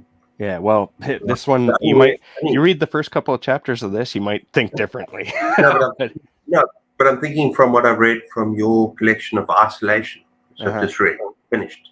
Yeah. I finished, and I really enjoyed it. And the only story that really kind of goes into splatterpunk territory is the zombie story that we spoke about earlier. Yeah. And with there was a lot of blood and guts and stuff flying around there, Yeah. and also that villain was and yeah. No, what I'm saying, you know what I'm saying. Yeah. Absolutely. That's not even close to splatterpunk. Well, that's good. That's good to know because the It's reason not. why, like, I can go there, and You some don't of the really want to go there. I mean, you more about most of the stories in Isolation are more about terror and horror, and yeah, you go to very dark places. You go to very weird places, but yeah, that's great. But you kind of push the envelope, hmm but you don't you don't go into that territory where it's just for no, yeah. not today, not by today's standards. Like, No, splatterpunk has really blown up over the last 2 or 3 years, maybe a bit yeah, longer than that, but it's huge now, yeah, and it is. they're everywhere. Those books are everywhere, and like I said, I have no beef against them whatsoever. I've read some of them, and I enjoy what I've read, but it's just not something that I gravitate towards naturally. Just read just read if you want to feel better about yourself, read No One Rides for Free. Oh Okay. yeah, God, I've heard a lot about that book. I've If read, you want, I've if you read. want to, if you want to feel better about yourself, and you mentioned glory holes earlier, there's got nothing on that. I Just don't read know if No yeah. One Rides for Free. Honestly, I don't know if I can read that book because I know it goes into some terrible places and it involves like a mother and their child, It basically involves a being brother and carjacked, sister. right? It And involves a brother and a sister. okay, and just the idea of being carjacked like that and tortured Yeah. the way they are by this person, I just yeah, that doesn't sound fun to me. But I have read some Judith Sonnet. Like I can't read everything she's ever written, but Well, apparently she's written some really good things. yeah, like Beasts of Yes, Burden. try. I Beast of haven't. Burden is really fun. I really enjoyed that, and the Okay. ending goes some very weird and dark places in a cave. We'll leave it at that. But it also involves black metal band, like this black metal Okay. band that's trying to take off, but they're not doing so well. And I found that's the reason why I read that book. But I'm glad I read it because it was great. But the ending, whew, that ending, it's like. But maybe I should. Maybe I started with the wrong book. Maybe, yeah, And I didn't give it like 1 star or DNF'd it or anything because I knew it was splatterpunk. yeah, I think what probably irritates some of these authors is people that give it like 1 star because no, it's too disturbing, yeah. right? hmm What are you reading it for in the first place? Why are you Yeah. reading The funny it? thing is, some of these books say it's a splatterpunk book right on the cover, and but Yeah, you like this is why I'm not reading that book because I know it's going to probably upset me and not in a good way. I like being upset to a degree, right? yeah. But yeah, I don't want to read No One Writes for Free because it's going to go in some territory that's not. Come on, I dare you. Come on, I dare You're an evil man, Cliff. you. That's why they call it horror. Yeah, yeah. Well, I'm a believer. I don't know what you feel about trigger warnings and whatnot, but I'm big for them because Yeah. you don't No, know what I you're getting into, right? And like you might be sensitive about something. I'm not necessarily sensitive about things, but there's just things I don't want to read. And yeah. so when it comes to like splatterpunk, more extreme horror, I'm I tread very carefully because I don't want to. I don't want to have an existential crisis about people breaking into my house and torturing my family in front of me. That type of thing. You know, the sad thing is, the more I read, like the more extreme horror, kind of my trigger warnings are like being shut off. Kind of Yeah. sensitized to it because, um, and the thing about No One Rides for Free, it's not the kind of trigger warnings you would expect. Yeah. Um, it's and it's not really giving away too much, is it? If I say it's sexual, I don't know because I haven't read it. So yeah, yeah. I Tells kind us of figured it would it go in that direction, though. Yeah. goes to extremes, goes to sexual, absolutely revolting.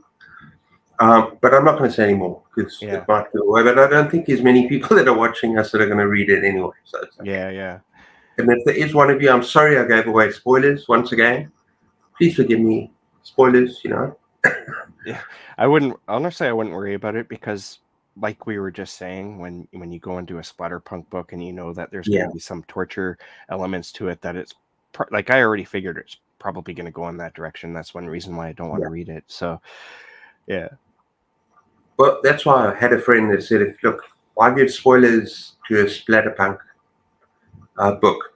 Because if you know it's splatterpunk and it's extreme horror, then you should be prepared for anything. Yeah. You should know you. And if you're reading a horror book like by Stephen King or Graham Masterton or something like that, then yes, then definitely I Yeah. would give.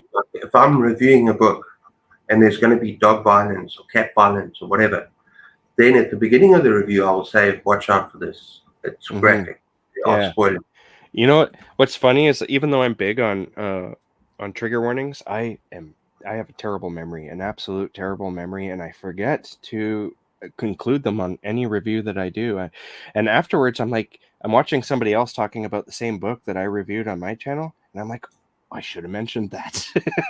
There's a big thing in that book that's awful that maybe that might not gel with other readers and might put them And in a then bad place. maybe mention it right at the beginning. Yeah, maybe. I don't know, Yeah. but I'm absolutely awful for that, and I feel bad for that. But No, but you know the difference between my channel and yours mm, is that you don't edit at all. You hmm, just talk naturally, which is beautiful. I edit because I have to, because there's noise and there's all sorts of stuff happening. Um, and so I can think like, right, first thing I'm going to do is I'm going to talk about this, then I'm going to talk about yeah, when you do your videos, you sit in front of the camera and you just talk. yeah. Well, pretty Calming, much. it's calming, it's beautiful, and just that's it. Well, thank you. Uh, But I do edit. I have to because there's points where I'm like, I'll go into a direction I didn't expect to go in, and then I can't remember the name of the author or the name of the book or something. And I'm like, for 2 minutes, I'm like, oh, what's the name of that book? And then I'll be like, where is it? Where is it? And so I got to like cut that stuff out, right? But, but yeah. yeah. No, we edit, and I actually said it on one of my videos because I don't want to start the whole video again if my dog freaks out at someone at our gate, Yeah, or yeah. there's a alarm goes off, or there's shooting, or there's this. Because we don't really have a kind of soundproof room or anything like that. Yeah. So my idea is that you just do it in stages, and then you just edit all of it. Yeah, And case if in something point. goes wrong, you can go back to the first point instead of going back to the beginning. It's interesting, like during the whole conversation here, not one motorcycle has driven past my house, but once we start talking about outside noise, a motorcycle just drove past my house and you can hear it. And I get that all the time. There's a lot of like motorcycles in this town that I live in, and they're Yeah, always but driving by. Yeah. I can't hear anything. Oh, you couldn't But hear it? I could hear it no, come through my microphone, but maybe I don't know if anyone else heard it, but you can hear it on my videos. So you'll hear like these little rumbles sometimes, and that's usually a yeah, motorcycle or a truck with like bad muffler. yeah.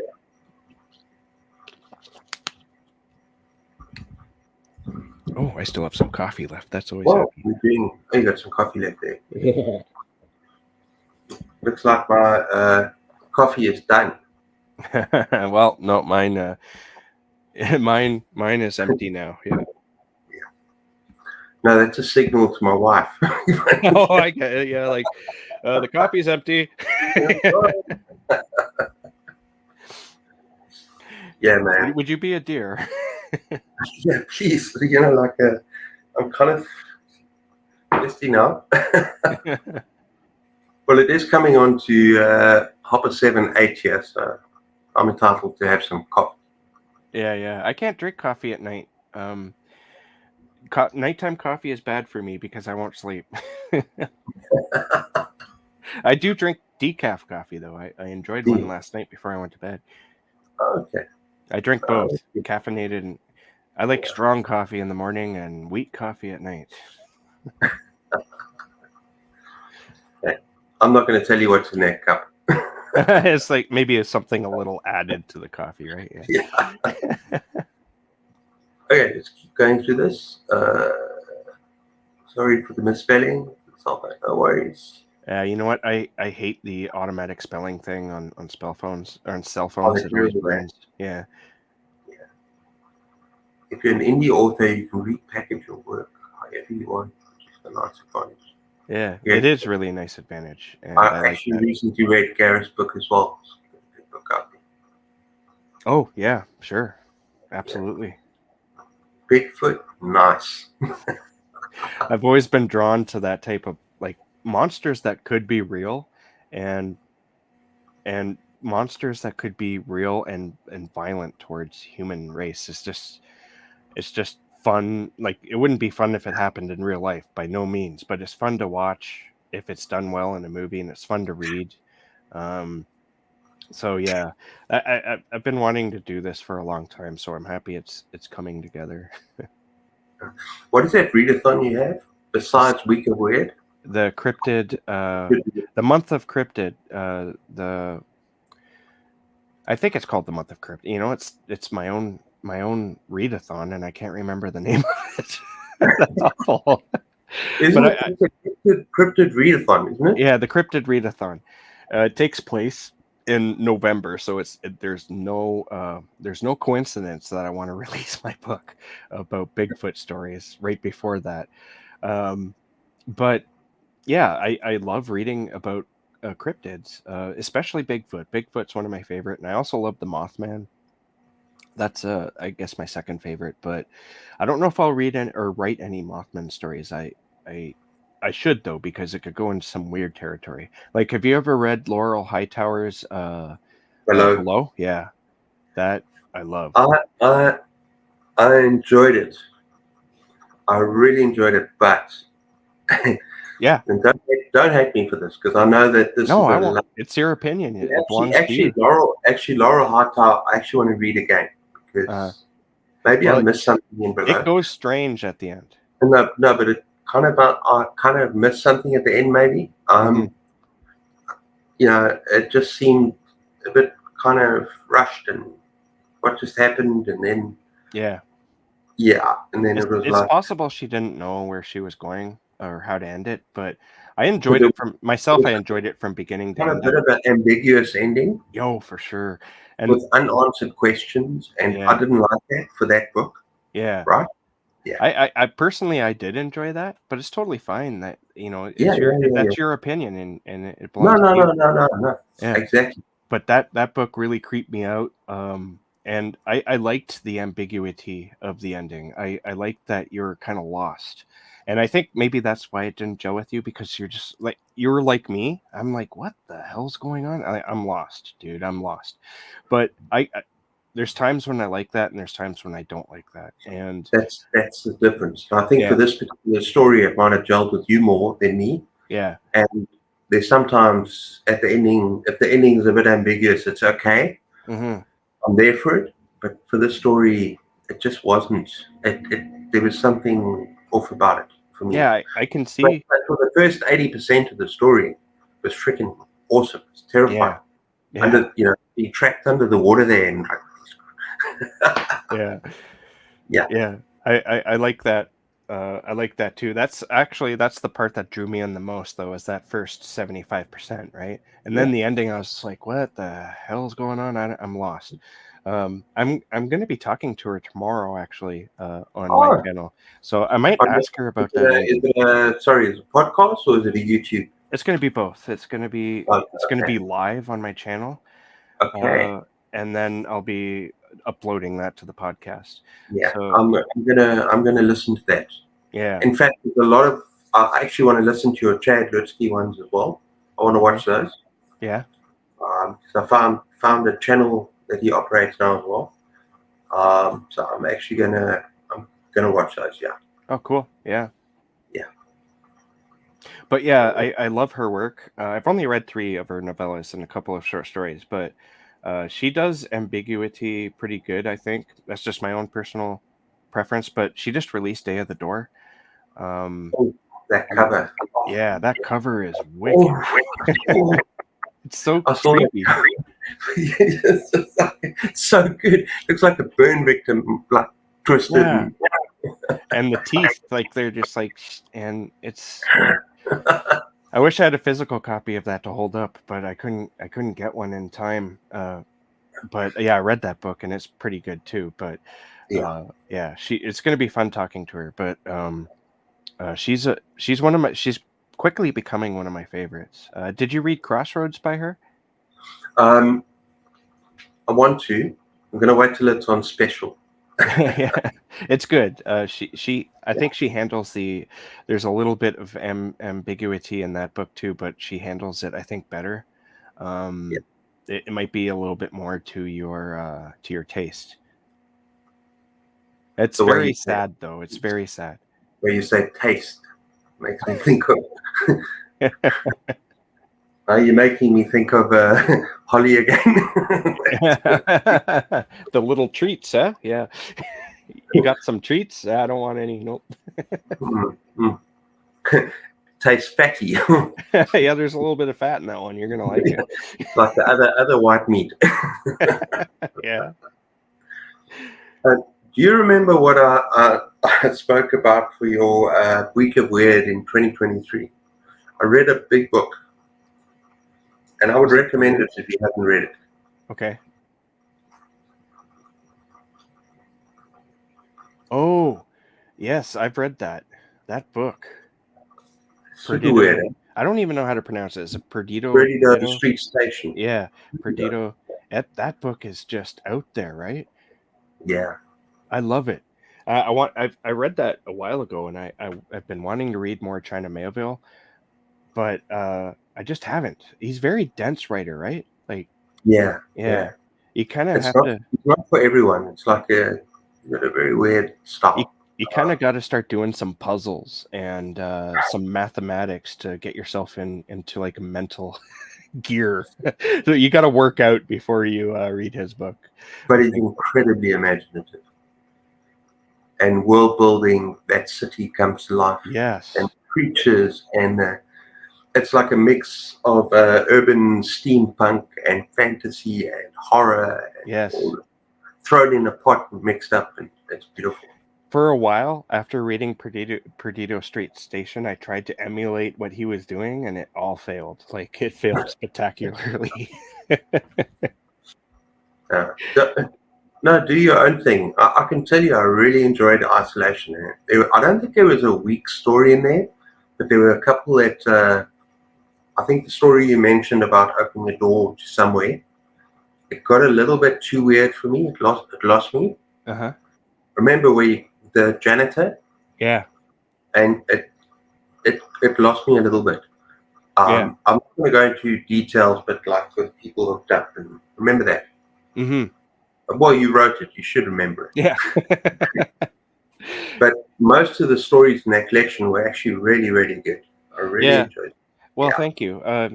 Yeah, those stories, like I said, are earlier stories. yeah, But I'm still happy and proud of them because they're like the cream of the crop from when I was starting out, sort of like the first 5 years or whatever of when I started writing, and they were the ones that sold. yeah. Um, I don't think all of them sold to like anthologies or magazines or whatnot, but the majority of them did.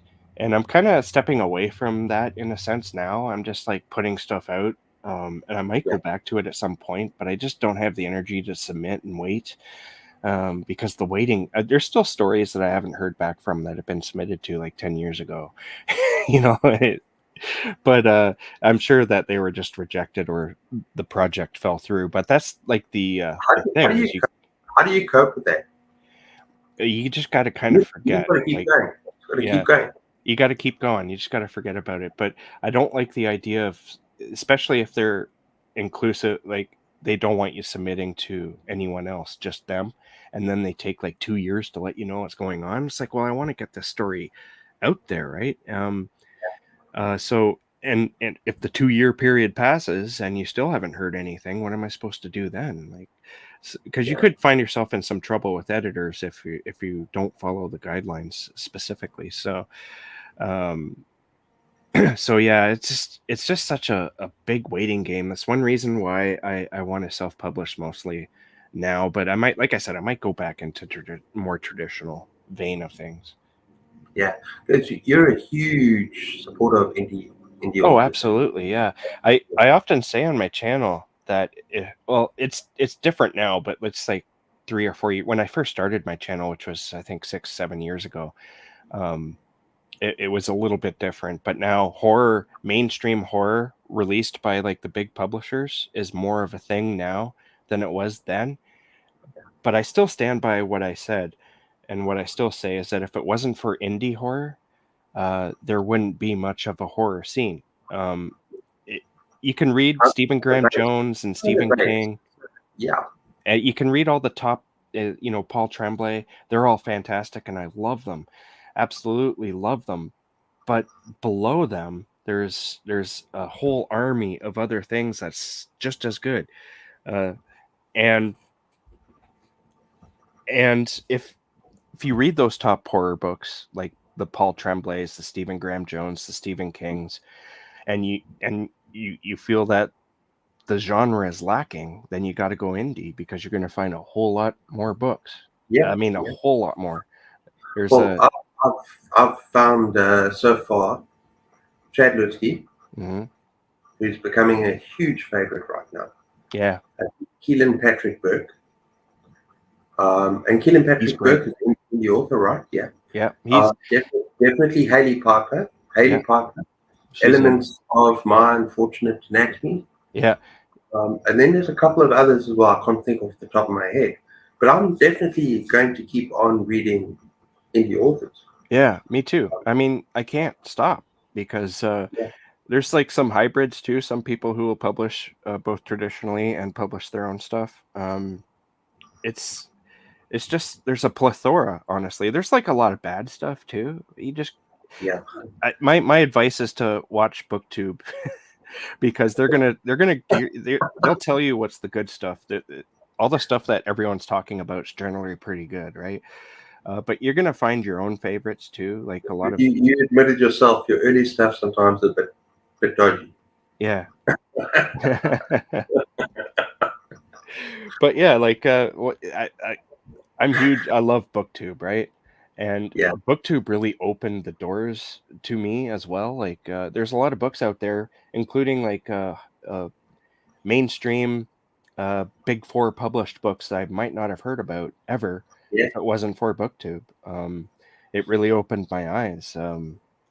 But absolutely, I totally stand by indie publish author, Yeah. and I love like some of the bigger ones like Gabino Iglesias, who is a huge supporter of publishing the way you want to publish. If you want to go traditional, go traditional. If you want to put it out independently, then do that. Everything's valid, and I totally stand by that. Yeah. No, I think one of my choices right now and it's something that I'm struggling with because my Yahoo Mail is open. People can find my email address. Mm-hmm. That I don't know. I get like so many. Oh, can I send you a free copy of this when you review it? Yeah, And but then you don't read what you want to read. Then you don't have choices, yeah. right? Mm-hmm. Then you basically this guy's saying to you, right? Here's my book. Although he doesn't probably know I live in South Africa, so he might have a hard time sending me a book. Yeah, twice the price. But anyway, here's a copy of my book. You read it, you review it, but then you get these things, and then you have no time to read the books that you want to read, Mm-hmm. and to enjoy yourself as being a booktuber. That you want to. That's the reason why you started. you started because you want to talk about the books that you love and the Yes. books you choose to read. And if you only read 8 to 10 books a month, like I do mostly, Hmm. then if 3 or 4 of them a month are taken up by these, and then you join a reading event, okay, that's another story.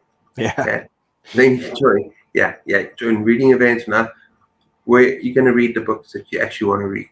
Yeah. It's hard. Like I don't really accept books for review because of my mood reading tendencies, especially when I was at the factory. I love to bitch about my time at the factory because I hated it there. It was 2 hours, or sorry, 12-hour shifts, and it switched Yeah, between nights and days every 2 weeks. So I was constantly fighting jet lag symptoms. And so when people started asking me to review their books, at first I said, yes, please pile it on. But the problem was is they did pile it on, and I found that I couldn't get to any of the books, like not one of them, because none of them appealed to me when I got them. And it has nothing to do with their books or if I thought they were good or bad. It was just that I wasn't in the right fine. headspace to be reading them. Yeah, So yeah, I had to say I had to stop. I had to say no. You know what? I need to read the books. I need to read for the channel and for my own life. And yeah. I'm probably going to get to your book at some point, but it might take me like 5 years. And I know how sad that sounds, but it's It's uh, true. I think honestly though I'm in a better space now to read Yeah. books that I'm not in the mood And your for new job because is going a lot better, eh? yeah. Yeah. But I've been doing it though, like for the podcast and for interviews. Like when I'm interviewing an author, I'll go read at least their most recent book, even if I don't want to read it. But I do it anyway, and I'm able to do it now. It's like not working 12-hour shifts, switching between nights and days every 2 weeks has been able to free up that mental energy, and so I'm able to like not mood read and read specific books that I'm not necessarily in the mood for. um, and that's wonderful because I can read like 2 or 3 books from an author I'm going to be talking to, and and that makes me happy though that I'm in that space now. But I still want to be able to read the books that I want to read too, so I tend to read like 2 or 3 books at the same time. Do you find yourself doing that, Cliff? Well, yes, I do, but not before I became a booktuber. Yeah. But you know what I tend to do now is if I've got a collection of short stories and a novel or even a novella, I might read those at the same time. Hmm. I'll seldom read 2 novels at the same time, but if I've got a short story collection, I'll dip into that as the month goes on and I'll read a novel or novella. Um, but I try to do one at a time, but it's impossible. Yeah. Do you Yeah. find yourself um, worrying about how many books you're going to read at the end of the year? Like what your book count's going to be for that year? Like your on, Goodreads goal? my Goodreads goal at the beginning of the year was 150. Hmm. Guess what it is now? 120 Oh, wow. You're like killing it. in a month. Guess no. The actual goal, the end goal, is Hmm. 150. Yeah. Now it's 120. I've Oh, you've changed. lowered it. I've Okay, yeah. And I'm kind of seriously considering just saying, look, let's just make it 100. You know what? You know what you could do? A lot of Yeah, people, like this is what both Sin and I have done. So we've talked about this on the podcast. yeah, Is don't set yourself up to fail. Set yourself yeah, up to yeah, succeed. So yeah, my Goodreads goal is flat out 50 books. I'm happy with reading 50 books in a year, but that's the yeah, only challenge I force myself to do. I could maybe set it for 100 and maybe try to yeah. reach that, but I don't want to. I'd rather succeed, and I know I'll succeed at that. And Look, she sets her goal at something like 80 or 70. She can yeah, read faster than me, so which is great. But yeah. and she says she can make that fairly easily. So that is it. I just find it's rewarding when you reach that goal, even if you reach it in like August. It's it you're like I'm gonna kick this school's ass this year. Well, And that's why I'm seriously considering doing that. I'm just 120. Okay, let's change the goal to 100. Okay, yeah, because you then know you you're can on reach that, track. right? Then you're on track. Then you're gonna make it. I did Yeah, 110 or 115 last year. that's good. And I'm not that fast of a reader, but I was doing the read what you own challenge. 100 Yeah, books. Yeah, and I thought, yeah, the first 5 months I'm gonna read like 100 books. So I put it at 150, and then I thought after March and April I had bad months. And I yeah, thought, no way, no way. I took it down. yeah, yeah. And I then used from to do that too. 120 now, and from now 120, I'm reading bigger books, right? Yeah, As soon as you start reading big fat books, yeah, then it goes down. absolutely. I'm Yeah, having that issue right now because I'm halfway through You Like It Darker, but it's like 500 and some pages.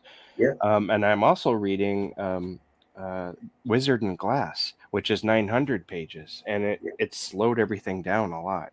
But that's fine. I can handle that. Well, I'm going to finish mine probably tomorrow. I've got Yeah. about another 150 pages to go. Well, that's good. That's good. I just wish it was another swan song of boys' life, but it's not going to be that. Mm. Well, you know what's great though is when you do come across those books, and they do Yeah, come, and you're just yeah, like, "Oh my God, this is so good." yeah, Yeah. yeah. I've read a 5-star before this. Hey, wow, it was amazing. And now I need to remember what it is. What did I read before this? Okay, now I'm at a loss for words. Wasn't Chad Lusty for once? It was. Oh no, I'm gonna have to get back to you on that. Yeah, yeah, please do. You're gonna have to watch my channel for Yeah. that. Well, I've heard you praise a lot of a lot of books. So I don't know, like I'm not too sure which one it would be. No, the one I have just read. Oh, come on, I've gone blank. I'm sorry, can't remember. That's fine. I Yeah, forget books all the time. This no, is but where it I was would like have to this cut was, and a, this was possibly my 5-star read of the year. oh yeah. Potential. Yeah, I used to be really bad for 5 stars. I used to sprinkle them out like there's no tomorrow, but I've been a lot harder on myself in doing that. Um, yeah. yeah. Now this is me thinking. Damn, I can't remember. Sorry. Yeah, you know what? I have that that happens to me all the time where I'm like, what book is it I'm thinking about? Well, it's because I'm reading this other one now. Even though I absolutely adored this last book, just gone out of my head. Yeah. Yeah. Okay. Should we say hello to the other comments here? Are you talking about cannibalism? Today I played the cannibalism bit in Red Dead Redemption 2 game. Funny plot line. I like that. Yeah. I haven't played that game too much, but I had a friend who was totally hooked on it, and he put in like I think over 500 hours. It's I mean that's awesome, but I don't Yeah. think I could. I don't have the Okay. time. Oh, what did I play? Okay, now this is old school. Are you ready for serious old school? Yeah. Left 4 Dead. Oh, Left Left 4 4 Dead. Dead. Yeah. Yeah, I've played that. That's fun.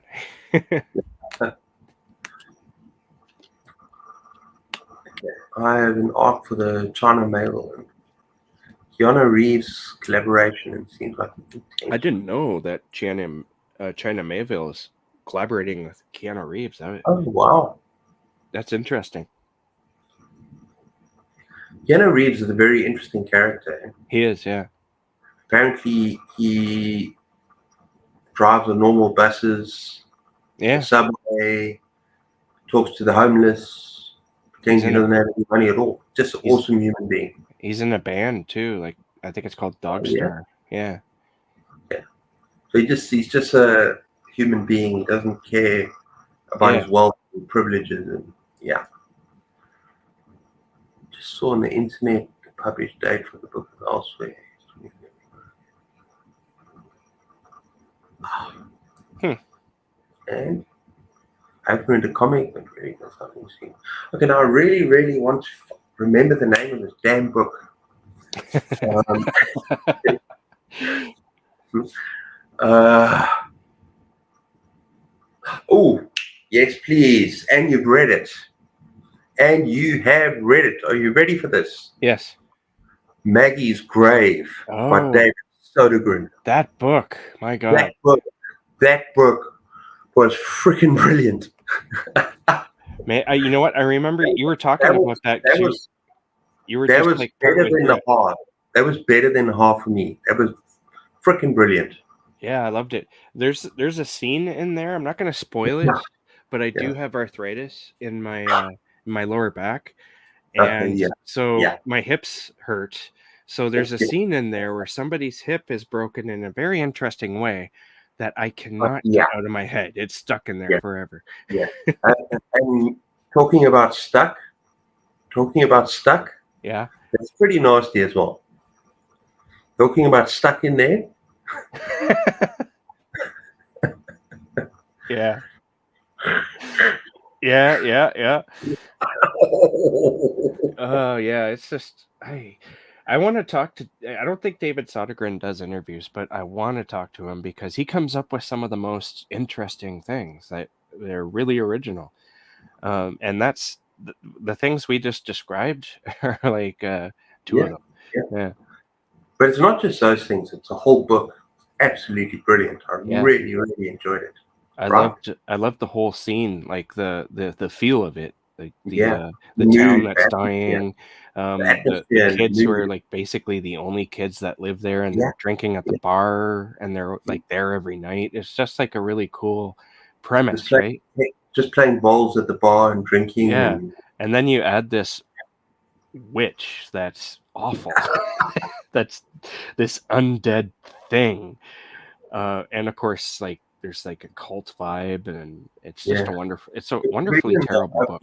just the opening chapter just Yeah, kicks ass. that That was just just like, oh my God, like what am I yeah. reading this for?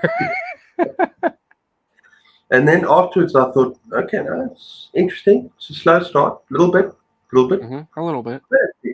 but it just picks up, and then it just gets kind of freaking insane. Once they get to Maggie's grave, nothing's the same. Yeah, yeah. And that cross bursts into flame, and yeah, and the Yeah, things we just spoke about. yeah, I'm stuck. I'm sorry, I can't get that out of my head. I'm yeah. stuck. I can't get out. Very stuck. Yeah, it's like glued in there. It's Yeah. Oh man. Guys, I know we've had it.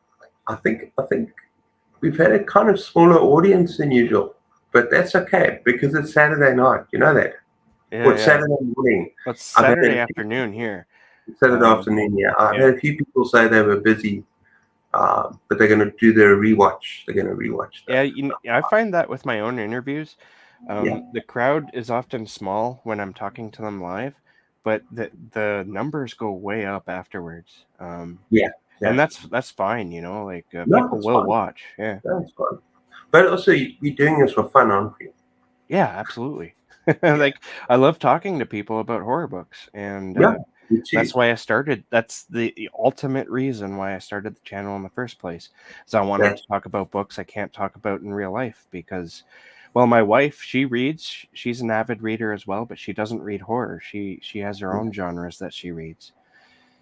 And I used to have friends that read horror, but they didn't read as much as me. Like I'm an addict when it comes down to it. I'm always reading books, right? I'm a very avid reader. At least I try to be. If I'm not reading, I'm not a terribly happy person. It's just something about the zen of reading yeah, that that helps me be happy. And so I'm always reading. And so a lot of my friends will occasionally read a book that I've read and we'll talk about it. And that's always so much fun, right? And so like I said, that's the ultimate reason why I do what I do is because I love talking about books. And yeah. I want to talk about it with some people, even if it's just a screen. Yeah. Well, I mean, my wife and I, we live quite remotely, Mm-hmm. so we're quite far away from friends and family, like support. You know, Mm-hmm. live on the coast. We live on the coast, but it's kind of remote.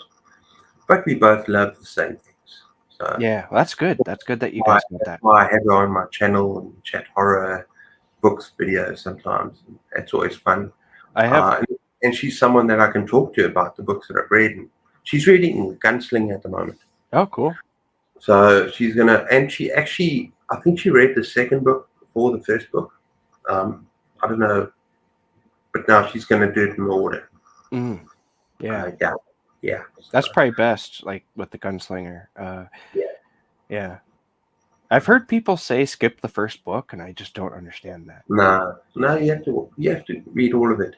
Yeah. I think people there's a lot of people that read the first book and they get a little bit bored, Mm-hmm. and they don't like the first book because it's kind of kind of a western.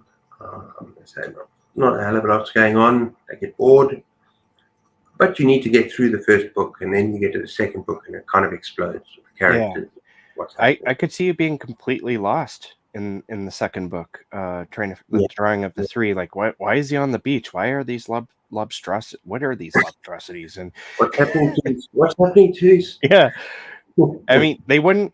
The first book introduces is like the introduction, you could say, Yeah, and yeah. it introduced into its main But point is to introduce you to who Roland is, and that's yeah, why I think it's important. but it is a weird introduction to be It fair. is. It's very different from the rest of the series. Yeah, It's almost like an art house project of Stephen King's. It's even written differently. Um, but it Roland is the same when you're introduced to him in the second book, and you got to get that feeling of how badass this guy's supposed to be.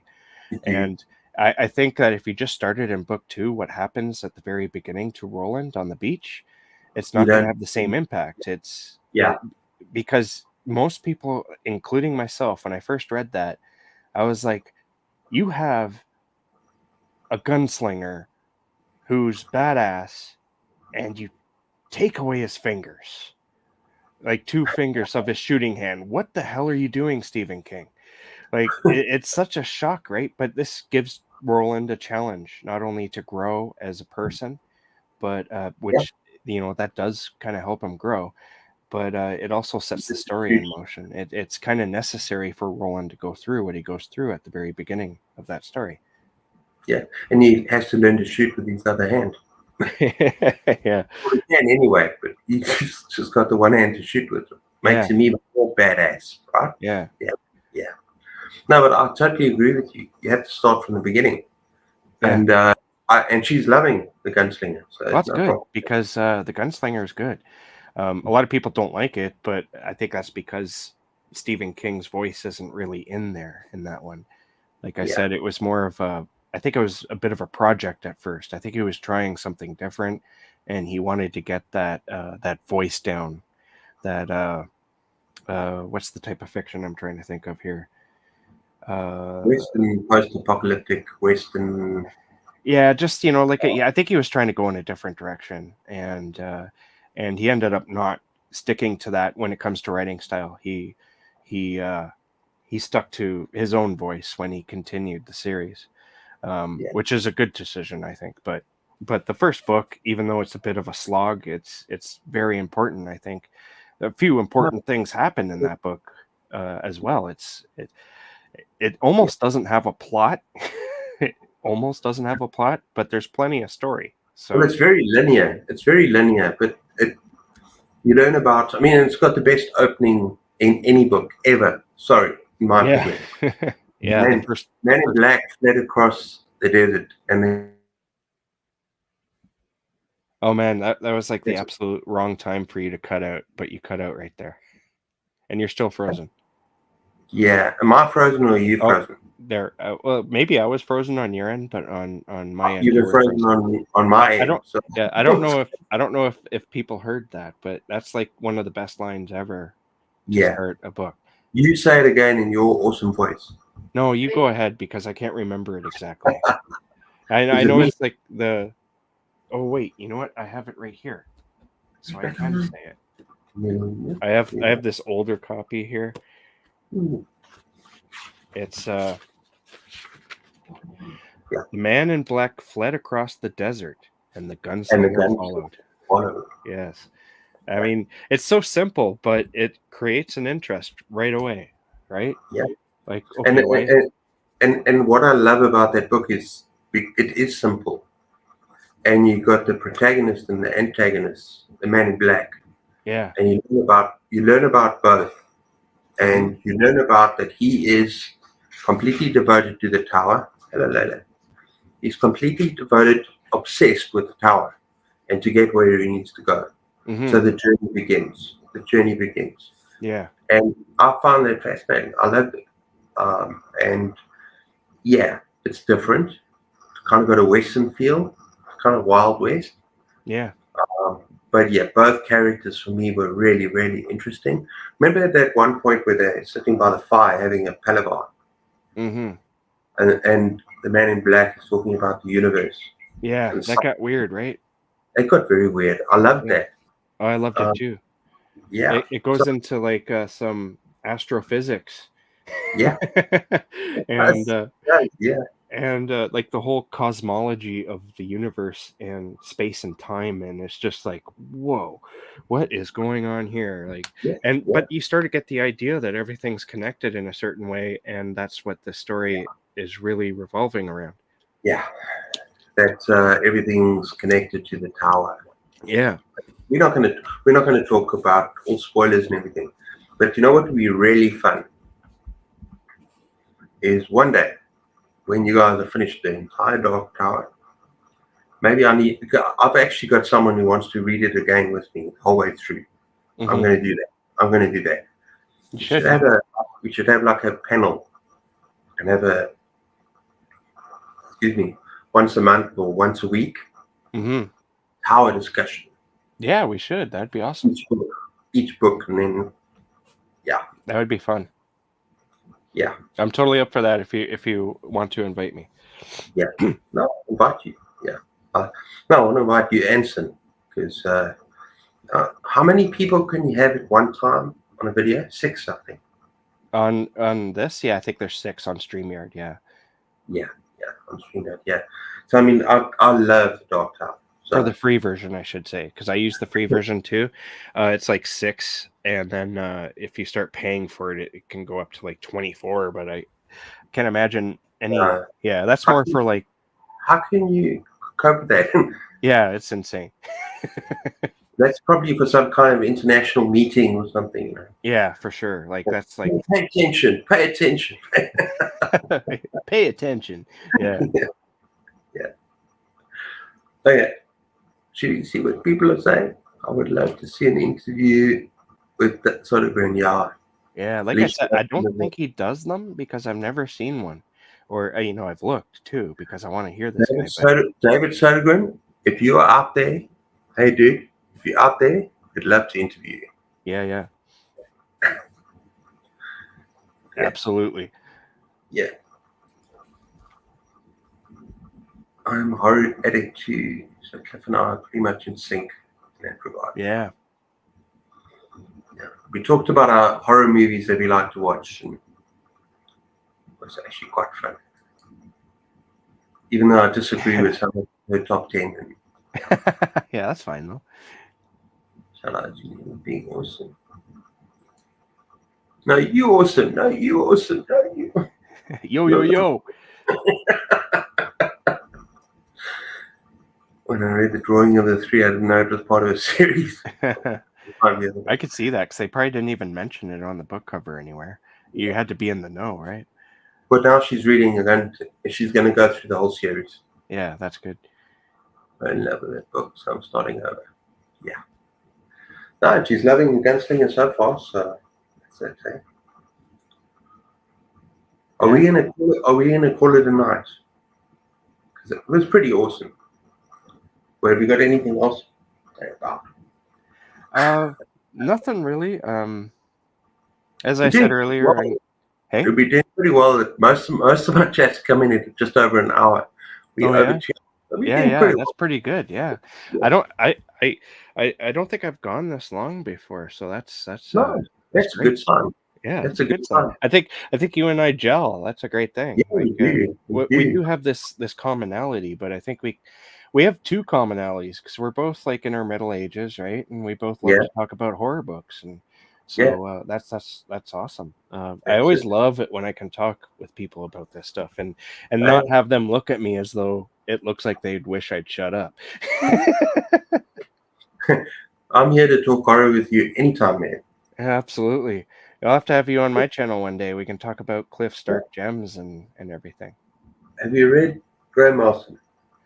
No, unfortunately, I haven't. I have actually. That's not true. I have read two or three of his books, and no, two. I've read two of his books. Which ones have you read? Oh, he just released one. I can't remember the name of it, but I didn't like it. And that's probably it's like one of those things where you shouldn't have started with this book Yeah. type of idea. Start with Mirror Mirror? and also The Devil of D-Day. I think you'll like it. Okay. I Yeah, think you'll, I I'll think check you'll those out. really, Those are like his earlier works, right? That's where I yeah. need to go. And Yeah. Mirror, and then also Manitou or something we're doing next Yeah, month. the minute. Yeah, I do want to read that in a minute too. Start with these early stuff. But The Yeah. Devil of D-Day, I think you'll really enjoy it. We started this conversation with you talking about Vietnam, enjoying the idea of World War II, all that kind of thing. Yeah. The Devils of D-Day is about a haunted tank Okay, in cool. Normandy, a haunted German tank. That's Uh, interesting. but it goes to very messed up places. Very messed up places. And what's the name of the haunted German tank one? It's called The Devils of D-Day. Oh, the The Devil's Devils Okay. of D-Day. Yeah. I gotta And read then that. Mirror is a very fun one as well. Mirror is great. And my wife loves Famine, but I'm not as big about that. I'll definitely check those older ones out because the stuff I've read of his are the newer ones. No, Like no, he no. kind of returned to horror for the book Yeah. I'm thinking of specifically, and it just wasn't very good. No, you got to go with the classic stuff, man. You got to go with Yeah, the 70s, the 80s. yeah, for Yeah, sure. yeah. Okay, let's see. Okay. Great chat, guys. Famine. Very much. Great read. Yeah, My wife. you just mentioned that, right? No, it was a good read. It was a good read. Trust my wife. Trust my wife. I'll definitely check that one out too. Famine. Oh, here we go. Here we go. Okay, now this is going to be interesting. Ritual by him is not. I threw the book away after reading a first for me. She actually threw the book away. She threw it in the trash. Oh wow, yeah. But you know why? I'll tell you why. Because it goes to self-cannibalism. Oh, interesting. You'll probably read it now. Eh? You'll probably. I might read that now because I'm writing it down because I gotta. The curiosity is peaked here. Baby, you shouldn't have said a damn thing. No, but I highly recommend Mirror. I think it's his best. Okay. But I think for you, I would recommend Devil of D-Day. Yes, absolutely. Because the interesting thing about that, and maybe there's some like muscle memory involved in why I was interested in war in the first place. Because my grandfather, he fought in World War II, Yeah, and mine he was too. part of the Canadian Tank Division. Okay. And so him riding tanks, he when he came back, he wasn't the same at all by far, right? He died an alcoholic. He died of cirrhosis of the liver. He had cirrhosis of the liver, and then he died of a heart attack. But yeah, so the war changed him for the negative, and you can just see why that would be. Being in a tank division, like that's got to be. Yeah. You're a target. You're a bigger target than if you're an infantryman, right? Yeah. And yeah. Well, my grandfather fought, even though I'm South African. Yeah. He fought for the Royal Air Force, RAF. Oh, that's awful too, right? Yeah, yeah. And he used to tell us stories about the dog fights. Yeah. Where they used to be in. He used to tell us like shot down in German. A lot of people didn't survive. He fought in Italy, fought in North Africa, A because lot that's of where those, most of the South African conscripts went. yeah, So yeah, he was a in the lot of Royal those Air. pilots didn't survive, and A lot that's of them didn't survive. yeah. No. It's the same Like with the tank division. A lot all of about what did they call like the when the fight, it was a dog fight, was it? yeah, Dog, dogfighting. I think dog is fight. like Yeah, yeah, yeah, yeah, yeah. He used to tell us tales about, oh, and he was on my thing, and then I came here, yeah. and then oh, so fascinating listening to him. Yeah, yeah. My Yeah, grandfather didn't talk about any of it. He pretty much withdrew into himself, and he drank himself yeah. to death. But that was a common symptom of World War. people who returned from war. So Yeah. it's a If common you if symptom you now. if you're fascinated by World War II, you must watch a miniseries. It's probably my favorite miniseries of all time. There's nothing that beats it, Hmm. and that is Band of Brothers. Oh, I've seen that. Yeah, that's good. I've Have you? seen that. I've seen that like 10 times. Did I've you seen ever? it. Did you Yeah, ever watch Pacific by the same people? yeah, yeah. That is Very, so brutal, right? Like very good. the one I loved, Band of Battle Brothers. of Iriyami or something. The Battle of Yeah, the Pacific yeah, was the Marines that went onto the island. Yeah, yeah, they were the Japanese yeah, campaign.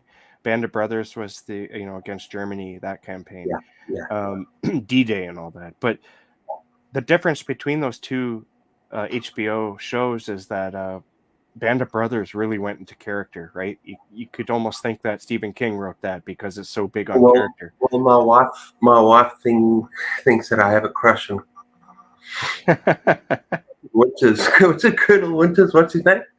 Oh yeah, Lieutenant Yeah, Winters. yeah. I could see that. No, Yeah, he's totally crushable. I had a bit of a man crush on him. Yeah, I It's mean, you like, know what? Me too. He was such a good leader, right? Like really could be that. if I was going into battle, I would want to go under him. I Like, would go with him, not yeah, I with would the go guy, with him. Yeah, for not sure. with that arsehole from Friends. Yeah, but that's where the big change was between those two series. Yeah, Is Pacific was more about the experience of Japanese. war. Yeah, It was less on character. It was more on the brutality of war, and that I almost like it better because it goes into some very dark territory of what it yeah. was like to fight the Japanese. And oh my God, that It series was is brutal. That was very brutal. yeah, They had no fear. Eh? Yeah, yeah, yeah. I just love the character work. I think you're right. Yeah. In yeah, Band of Brothers, it was just such an amazing story, a human story. yeah. Love They went for the characters, it. like we were Yeah. talking about with Stephen King. It's just you fall in love with these people, And right? Colonel And Winter. and with Winters, you'd go into you would fight for that dude, man. Yeah. You would like he tells you to go into the area where you know you're gonna die, and you're like, yes, yes, Yeah, sir. exactly. Yes. Yeah, yeah. Now, I was in the military for a while, so I Oh, were you? know, yeah, a little bit, yeah. But that was forced in South Africa. Okay, We you had, have we to. had to be in there. Interesting. Yeah, during the bad old days, I remember I'm South African. Yeah. Yeah, so we That were would be forced. scary. I wouldn't like that. But when No, I was younger, I did want to join the military, but I didn't. But I'm glad I didn't because I might have been sent to a desert somewhere. This was before the desert scene, and I might have been sent there. So yeah, that would not have agreed with me. I'm quite certain. I didn't know myself back then though. So yeah. No, I went, but yeah, I had some pretty nasty experiences. yeah. Almost didn't go, but then you either get in jail, you either Uh-huh. get put in prison, Oh really? or not following the rules. Oh It's apartheid, right? yeah, It's just during apartheid. yeah. I was actually from quite a liberal English university, Oh yeah. and I didn't want any part of what they were doing. Oh yeah. But you either get thrown in jail or you just take your time. Yeah yeah. Yeah. But later on, it was awesome because then I became a field guide. At Mm-hmm. least I knew a little bit about weapons and arms. I spent a year in the bush that as a field guide. That was lekker. that must have been fun. That was fun. Yeah, Yeah. yeah. So those are my two. Those are my two experiences with firearms. You know, one in the army and one in the bush protecting my clients. Yeah. Okay, we are going to say, good on you. What, for throwing the book away? Yeah, good on Hey, you. Throw a book. Michael, you must check out his channel. He's also an author. I had a long interview with him as well. But Oh, yeah? I'll end. Yeah, Very cool. we had a fun interview. I read his book as well. It's very interesting. Only his face. Oh, come on. Come on. He's also very, very critical. He's very harsh. Yeah, yeah. Yeah. He had one or two words freezing when it gets a bit graphic. Love Captain Winners. Baby, it's your husband you're talking to here. You the one that said that I had a crush on him, okay? It's like, well, you wouldn't stop talking about him. Yeah, exactly. Okay, guys, we're gonna chat a bit afterwards, okay?